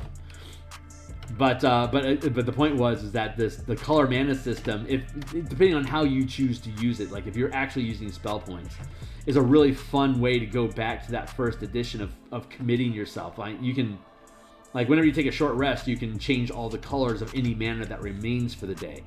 So you can start off with nothing but black mana, and then after your short rest, you could switch out all whatever's left over, or half of it to be red, or white, or green, or whatever you want. But if you're using the Ravnica campaign setting, then each guild has its assigned colors. So each character in that guild is staying limited to that color palette. So now you're having to convert all your spells to match your color palette instead of just being able to freely cast any spells that you want. It's like, well, if I run out of red mana, I just ran out of red spells. And if all my spells are red, then I want to make sure all my mana is red so that I can use all of my mana for my spells. But it's expensive. Like, you don't want to burn yourself down to like having only like 3 or 4 spells. Like at 8th level, you don't want like 3 spells. You want to make sure you have as many spells as possible. So you're balancing between how many spells can I pick up? Like, how can I make my character operate naturally with the spell selection that I have so I can have the broadest spell selection possible? And what spells are not native to my color selection that I can then learn again to get into my color palette? So you can first look at, like, if I'm playing a Selesnya cleric, my color palette is going to be white and green, which is going to have a lot different approach to, say, a Rakdos cleric that's just black and red. Like, the spells that are naturally available to my Rakdos cleric are going to be different to those that are available to my Selesnya cleric. But the Selesnya cleric and the Rakdos cleric can have the exact same spell selection. It's just the Selesnya cleric is going to be learning some spells more than once, the same as a Rakdos cleric is going to be learning other spells more than once, so they can bend their color pool to work together more properly. It doesn't. Hopefully that makes sense. And if it doesn't, then you can check out the link below to see a lot of information about how color mana works in your D&D game. But if folks are concerned about how powerful full casters are compared to half casters or martial characters, if you implement color mana like this, you're starting to really limit the selection of what prep casters can pick up. And it actually puts spontaneous casters on better par with the prep casters, because the spontaneous casters can learn their spell they can know their spells. Of like, you can pick up spells a lot easier as a spontaneous caster and just make those spells work for you in the colors that you want them to, as opposed to prep casters, which are having to burn down their prep list to be able to make those colors work for them. And I'm going once 1 D&D is out. Obviously, this color mana stuff has to stay inside of Wizards of the Coast content because it's all MTG IP stuff. It belongs to Wizards, so it has to stay on the DMsGuild. Once 6E comes out and we know what the mechanics are behind that, I can then rebuild all of those books down below so that they're meeting the new 6E criteria. But you'll still have the original. You can always go back and still get the original version of it. If you want to keep playing 5E, the stuff will still be there for you. So probably things moving forward, depending on how different 6E is from 5E, I'll be able to provide a conversion guide between the 2 editions for anything else that I put out, either on the DMsGuild or wherever. So, but Patreon is looking more and more tasty for me to put content out in the future. We'll just see how Wizards decides to play it, on how much I'll stay on the DMsGuild and how much I'll go independent. I'll keep you guys updated about that stuff if you're interested. But I'll probably still push out content for free on my Patreon. Then being a Patreon will give you access to this stuff sooner, and you'll be part of the decision-making process. Like next week, do I want to build out Boros character options for use with the martial power system to have like a Swiftblade, a Reckoner, and like a Hellsmite Angel? Like, I could build those kit options for different characters. Or maybe instead, like, we build a 500-foot-long Elven Armada ship for the Spelljammer campaign. Like, what would you want to see next between those 2 options? And then my Patreons would have a vote in deciding which one's done first. And you'll have access to all the stuff that I'm building in the Patreon channel in real time before it's done. You can playtest that stuff and whatever. And then to the common market for folks that aren't Patreons, they'll be able to see the final product we can download off my Patreon page. And then have access to all the backlog of stuff for free. If you like spend $1 or whatever. I think that might be how I build it. Like the most recent work will be available for free to anybody to look at. Patrons will have access to all the in development and playtest content, as well as have access to the full backlog of work that I've built. So the current stuff will be free, and once it's completed, it'll stay free until the next thing is made. And at which point the old stuff will archive for access to the patrons, and then the new stuff will be available for folks for free to take a look at.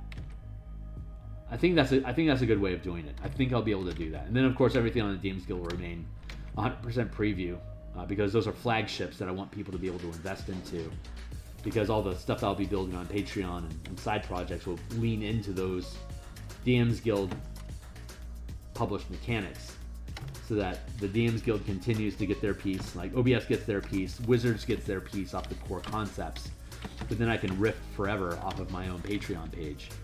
Like the Pax and Patrons, Pax and Patrons of Ravnica was an experimental piece that I built with 3 other writers and an editor. So I had 5 people in that team to build an otherworldly patron for each guild in the Ravnica campaign. So if you were playing a Ravnica warlock, you could become a guild member. So like a Rakdos warlock would be. Their patron would be the Cult of Rakdos, and then Rakdos himself is the guild master for the Cult of Rakdos, logically, but Rakdos himself is not the power in this system. He is the embodiment of what that guild energy is. So if somebody else became the guild master, they would eventually become Rakdos himself. Like I'm a human now, but if I become the guild master, I will evolve into becoming the demon prince Rakdos. But it'll be my personal history that guides the decision of the new Rakdos. But the patron, hold on, this actually needs to be a whole. But then all the warlocks that are guild mages for the Cult of Rakdos, using their red and black energy, as an otherworldly patron.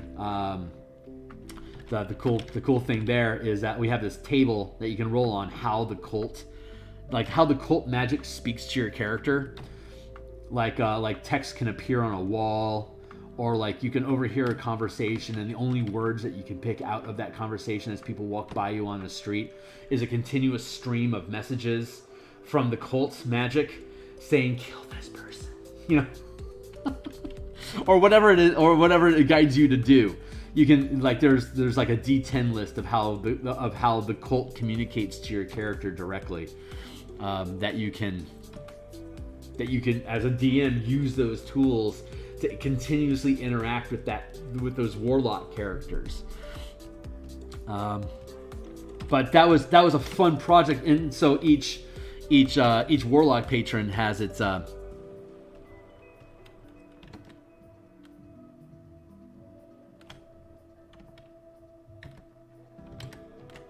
what's going on? So I got lost for a second. Okay, great. I'm back on task. Okay. So we built out 10 otherworldly patrons that grant you, subclass benefits for being in that cult. And we put up on the DMsGuild, and it took a year for it to go copper, which is ridiculously slow for my work. Most of my shit goes copper, typically within 3 months or so, and if not silver. So this was a big experiment that really pointed out you can't bore too far down into the rabbit hole with DMsGuild stuff, because there's not enough of an audience to be able to recuperate the costs for that. It's like a 50-page book. And it's only like sold 60 some odd copies at this point, after it's been on the market for I think 16 months at this point. That is too slow.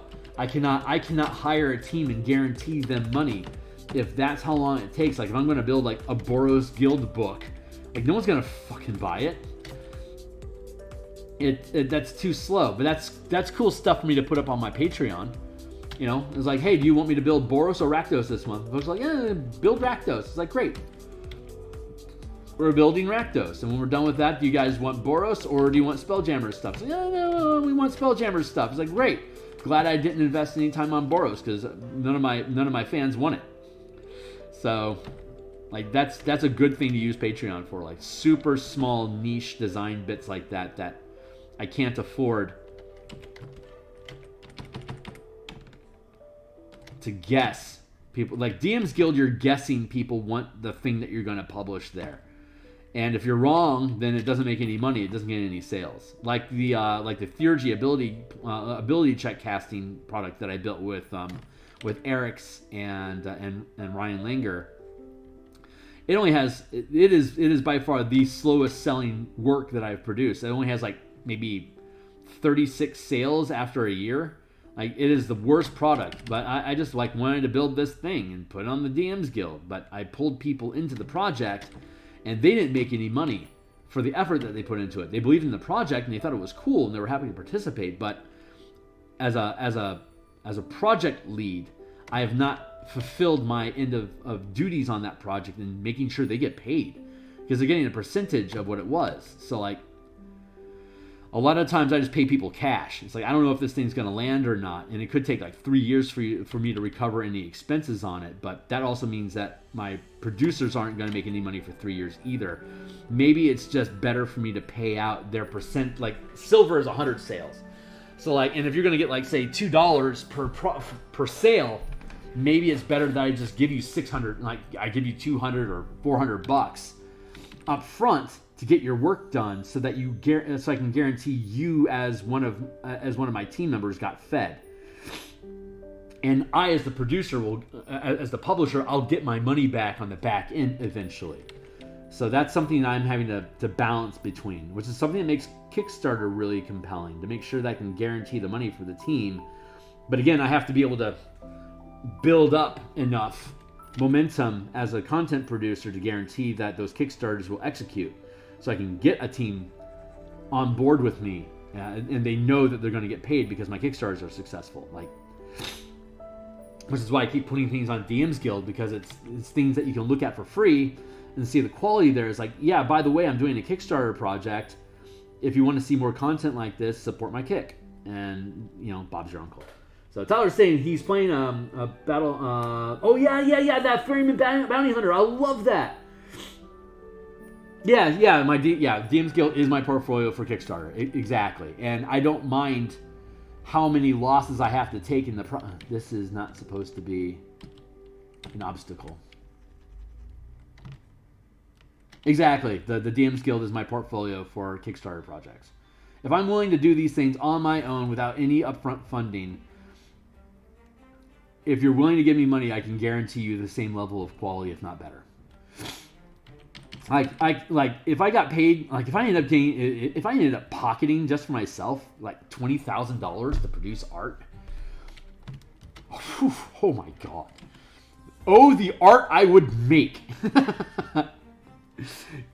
Hold my beer, I've got things to build.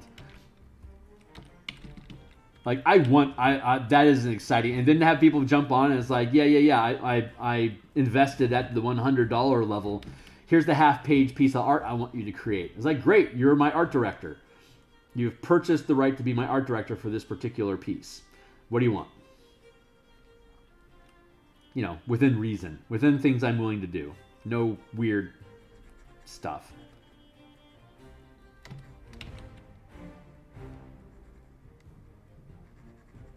But I think that'd be fun.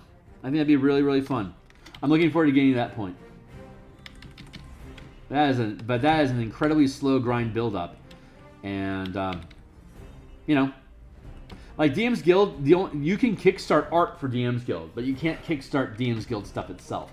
I'm honestly curious that with this change in OGL that we're talking about, if we can actually do Kickstarter, like do a Kickstarter support for a book that would then be on DM's Guild. I know that DM's Guild rule is that if you're doing any kind of, like, their main concern is that you can't promise a final product to supporters on a Kickstarter. So their general format has been no Kickstarter except for art, because they don't own the art. I own the art. So I can kickstart art for a book that's going to go into like a Ravnica setting. But I'd have to print that on DM's Guild because it's Ravnica setting.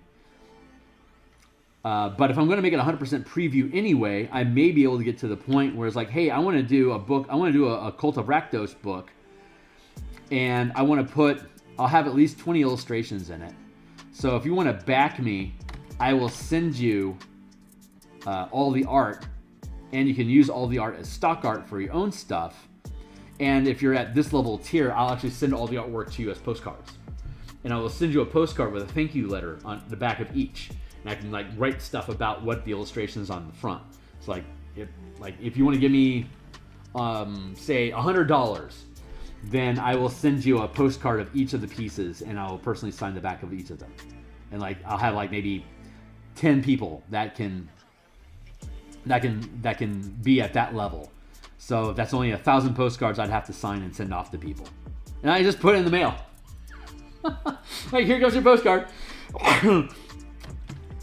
Or like if you want to pay $150, instead I can give you a set of postcards that aren't sent out individually in the mail, and instead put them in a manila folder and then send them to you that way. And then put a thank you letter in there with the untouched postcard art. Like, those are options I could come up with. I don't know. Why wait? If it's scale, why not a tiny Kickstarter for a map pack or stock artist study? Yeah, you know what? There really is no reason for me to wait, other than I'm in the middle of a bunch of projects. I mean, I could build a Kickstarter that I could self-fund. Like, I don't mind investing $400 out of my own pocket for a $400 Kickstarter project to guarantee success. But I have to figure out the logistics pipeline of like, what am I going to offer? What am I going to guarantee? If I'm going to do like this art director role, how I need to build out the language properly to guarantee that I'm not going to lock myself into any kind of weirdness. There's a gap here. The bottom line why wait answer is because that's admin work, which is business stuff. And the only thing I want to really do right now is artwork. I don't want to bother with it. It's the same reason why I don't package any of my art to be for sale in stock art. I don't want to deal with the management of it. And Kickstarters are like, you have to do like a campaign for Kickstarter, which would take away from my production time. I have 3 projects that I'm working on right now. There's 320 pages worth, no, maybe 280 pages worth of content I'm trying to produce now, and have finished by, say, June 2024. So June 2023. And then I've got 2 more books, another 200 pages of books that I need to have done by August 2024. So I've got a fuck ton of content that I need to punch out in an arbitrarily limited time frame. So once I get those things off my plate, what I can do is reduce myself down to only one project at a time. That would then open up the bandwidth for me to start doing small-scale Kickstarters. And the benefit of waiting that long is so that we can find out what Wizard of the Coast is doing with their OGL and how things are going to land, so that when I do commit to that Kickstarter project, I'll know exactly what it is I'm getting involved in. I'll know where the thing is going to publish, I'll know what the thing is, and I'll know the expanse of the project, and I'll have all these other projects under my belt to be able to use and I'll have these streams completed from start to finish. It's like, hey, this is what I'm planning on doing on Kickstarter. Here's examples of me completing those works. Here's all the artwork I did for them. Here's the final product. Look, it's an Electrum seller. Obviously, people are interested in this stuff, so it's good content. Like, that's the path I want to follow. So I really think that even though I could totally do a Kickstarter thing, I don't think I'm going to start in on them until 2024. But God willing, I'm going to have enough of a base so that when I start in on 2024 doing that stuff, it'll just be a dunk. It'll be a slam dunk. So that's the hope and prayer I have there. So I just gotta get that mind space built so that I'm comfortable with the idea of doing it, so that when I actually pull the trigger on it, I'll be able to commit to it.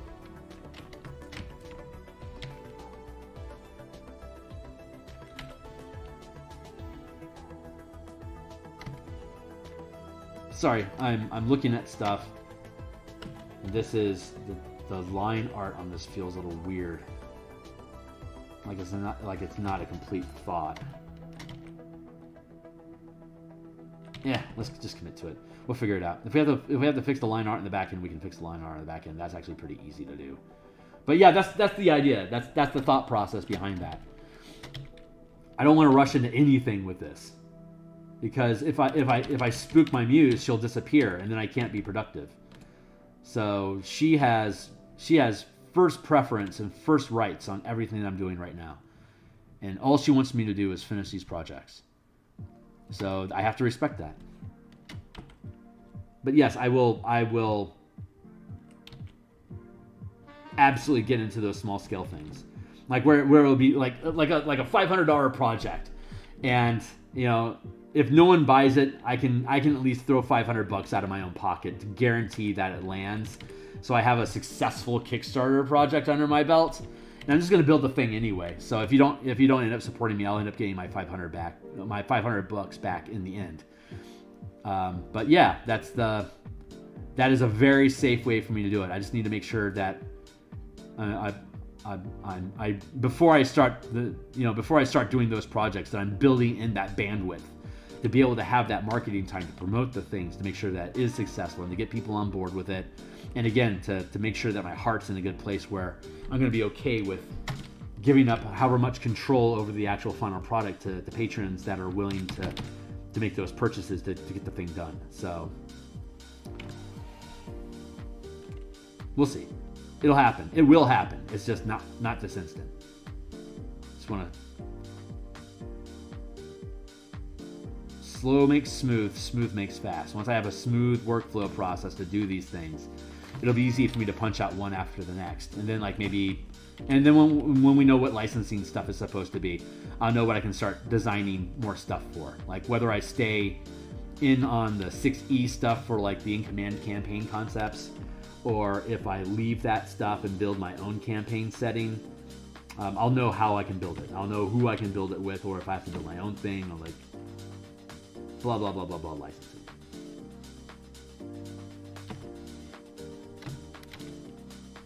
That is ultimately, yeah, Kickstarters and self-funding things, that's ultimately where I'm going to end up at.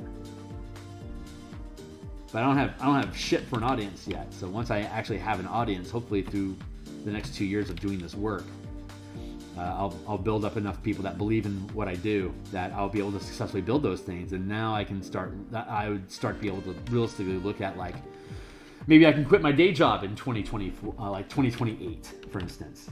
Like 5 years from now, have this be my only income.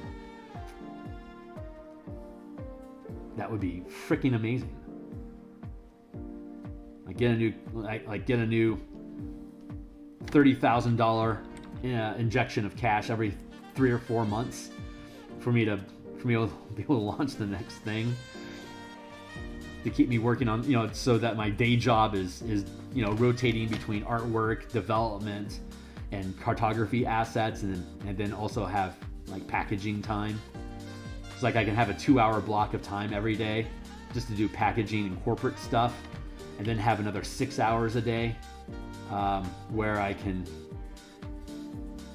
punch out asset production, and then have my evenings completely open for me to have like a homebrew team that I can run have a Wednesday night game, and then have a playtest team like on Saturday, and then have time to go to the gym with my girl, and have dinner together every night. Oh my God, what a dream!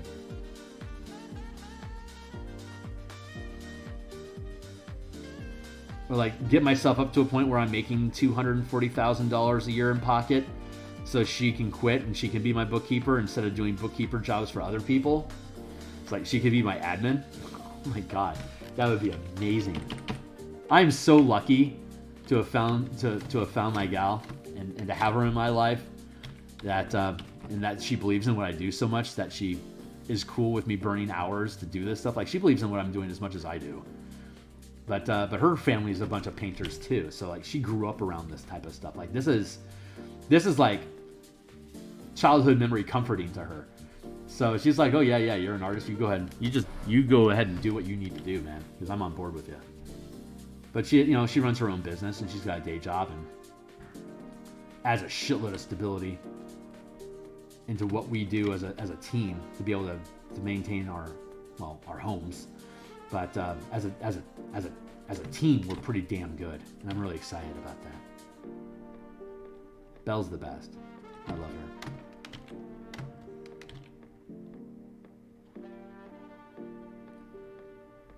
But yeah, I can see a path. I can see a path in 2-ish years where I start doing modest art-based Kickstarters for cartography and shit like that, since I own all those assets outright.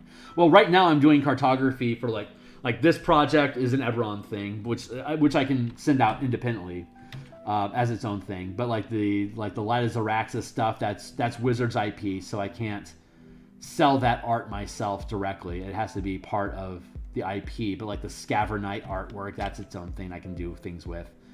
But like after these projects are done, the next thing that's on my list is the In Command of Squads and Armies, and the proof of concept for that is the Dragonlance adventure and the Dragonlance board game, converting both the adventure and the board game into the squad command system, so that you don't have to buy the board game, and so all you have to do is buy my like $20 book, whatever. It's like the board game's like $90 and stupid.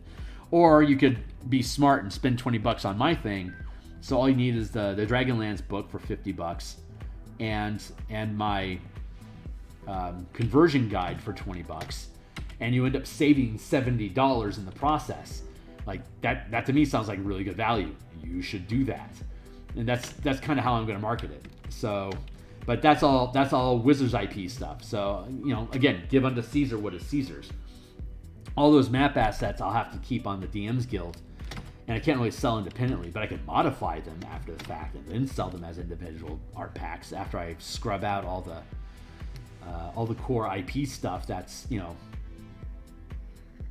owned assets. Anyway, ramble.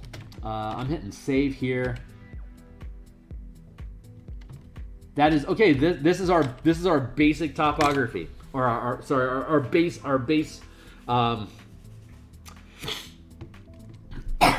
color coding for the map. And so this color is obstacle. You can't walk through that. You can obviously walk on top of these sarcophagi and stuff. Like, so these like steps, I don't need to bother with that. But like these pedestals, like these pillars, you can't see through that.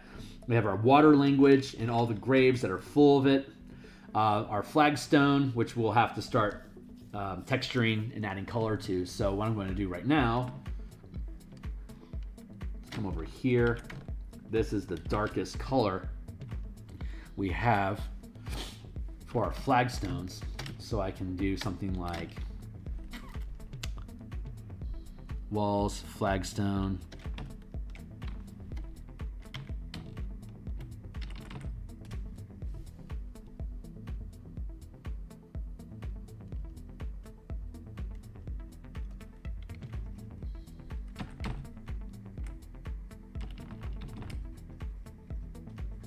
Like that.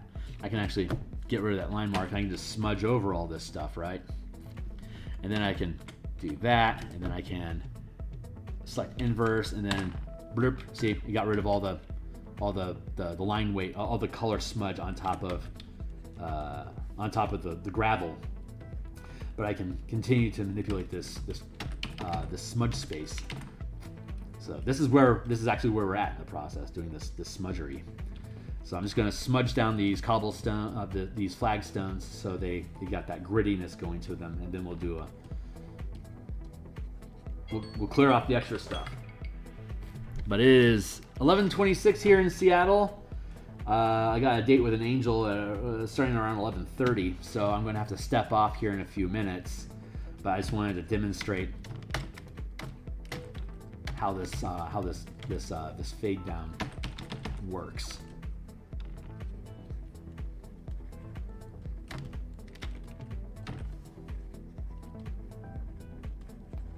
That.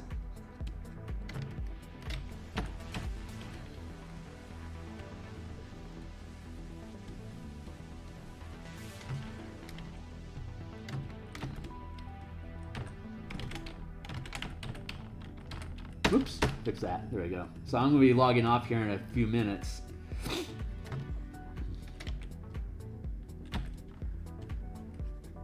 wanted to get this color language smudged in here because it's pretty easy to do this. And then when we come back, the next time we're going to be on stream working this Eberron map, it's probably going to be Monday nights. And then we'll be working on textures. We'll be doing texture for the flagstones, adding all the crystal grit, like all of this crystal grit stuff, and we'll be doing that, as well as the water and the embankment coloration that we have over here.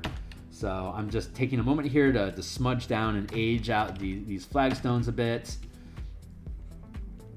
and you'll see how that selection process gets rid of all this over smudge language that shouldn't be here on the gravel and the water and shit. You'll see it. I mean, you just saw it, but I'll be doing it again for reals here in a second. Like this is all the smudgery I really need to accomplish what I want. So I'm going to go into here. I'm going to that didn't work. So I'm going to click here and then select inverse, and then whoop, there you go. Nice and clean. And then I can, yeah, so that's our cobblestone, that's our language, and now we are officially on to texturing. So we're making freaking fantastic progress on this map, man. We're doing really, really good. I am super pleased. I'm loving the language here on how this thing looks. So, production schedule. I'll be back on Monday morning, as I do. We'll be working on Spelljammer. We'll be finishing the Citadel of Light for Light of Xeraxis. So we'll finish that map on Monday morning. Then we'll be back on Monday lunch stream to do our Martial Powers development. Last week on our Martial Powers, and you can check the playlist to see it. But we spent an hour-ish. No one showed up, so I just spent an hour-ish on it. But I rebuilt. I took the concept of the Barbarian Ancestral Guardian, Path of the Ancestral Guardian, and I then instead had us take the Path of the Path of Raging Fury, using the Barbarian Martial Power System option that we have, and then the 15 powers that they can select from level 1 to 20. We looked at all the individual, the 3rd, 6th, 10, and 14th level benefits that you get as Path of Ancestral Guardian. And we then looked for things that are in the power list that we have that we could fake the abilities that you gain as in the Ancestral Guardian. So we made a fake Ancestral Guardian using the Martial Power System options that we have. It's not as good at what the Ancestral Guardian does, but it does a lot more than what the Ancestral Guardian could do. So you get the flavor of like all the powers that I'm using are spirits that we're manifesting, our ancestors that help us use these powers that we have available to us to play our barbarian character. Where am I? Here I am. Hi. And but it's using our power system instead of just the pre-baked options that are there. And then your character could swap out at any given level. If you don't want to be an Ancestral Guardian anymore and you want to be a Berserker instead, then you can swap out your power kit so that you're doing Berserker stuff instead of Ancestral Guardian stuff. And from that process, we were able to see, there's a lot of reactions and some maneuvers here that are eating up a shitload of your power budget that are really doing similar stuff. So now we get to go through and we get to consolidate things. Like this reaction and this reaction are like interpose and intercept are very similar reactions. It doesn't feel good to have to spend both of those, to spend 2 powers to learn those things. Instead, I should combine both of those into one option, so that one option becomes like, ooh, that's a really good reaction to have access to. Separately, they're only so-so, but as one reaction that I could then use either option for as my reaction, that's a super good investment. So I get to go through and start trimming down the number of powers that we have to consolidate them. So any power you choose is like, man, that's a really good option to choose. I want all of them to be like, man, I want that. and consolidating all the different power options from like 150 down to like say 110 is still a fuck ton of powers, but every one of them is like, God, I want that power, it's good. Like, I want that to be everyone's reaction. That's a really good power to pick. And that's what we're in the process of doing. So by going through and taking archetypes and trying to build them into the power structure that we have, next week we'll do, this upcoming Monday, I think we'll probably do like fighter. We'll pick a fighter and like we'll randomly pick a fighter and see how it folds. And if we glean information from that, it's like these are things we can actually purchase together, we can make those refinements and make a better product out of it. So through January, that's what we're doing. We're translating archetypes into powered kits. I'm calling them power kits. So you can build a power kit out of this archetype, and we can improve the overall system to complement the information that we gathered from that, if that makes sense. So that's what we do at lunchtime on Mondays. And then Monday night, we'll be back working on this, working on the texture for the cobblestones and the water. And once that's done, it's done. And then we can move on to the underground laboratory map using this texture language that we developed to make the underground laboratory a lot more interesting for people to engage with. So that's what we got going on Monday. I won't be on for the rest of the day today. I won't be on Sunday. Sunday is family time specifically, so I shan't be around. But we'll be back a lot on Monday. So key in with us on Monday. I'm really looking forward to you guys being there with me. It is now 11:33, so I am late for my date with an angel. I will see you guys on the other side. If you're new and this is cool stuff to you, like and subscribe. Check out my work in DMsGuild. It's all 100% preview. You can read all of it cover to cover just to see what kind of art I produce. There. Something weird. Anyway, I'm out of here. So I'll see you guys later. I really appreciate you showing up. So, catch you guys later. Bye.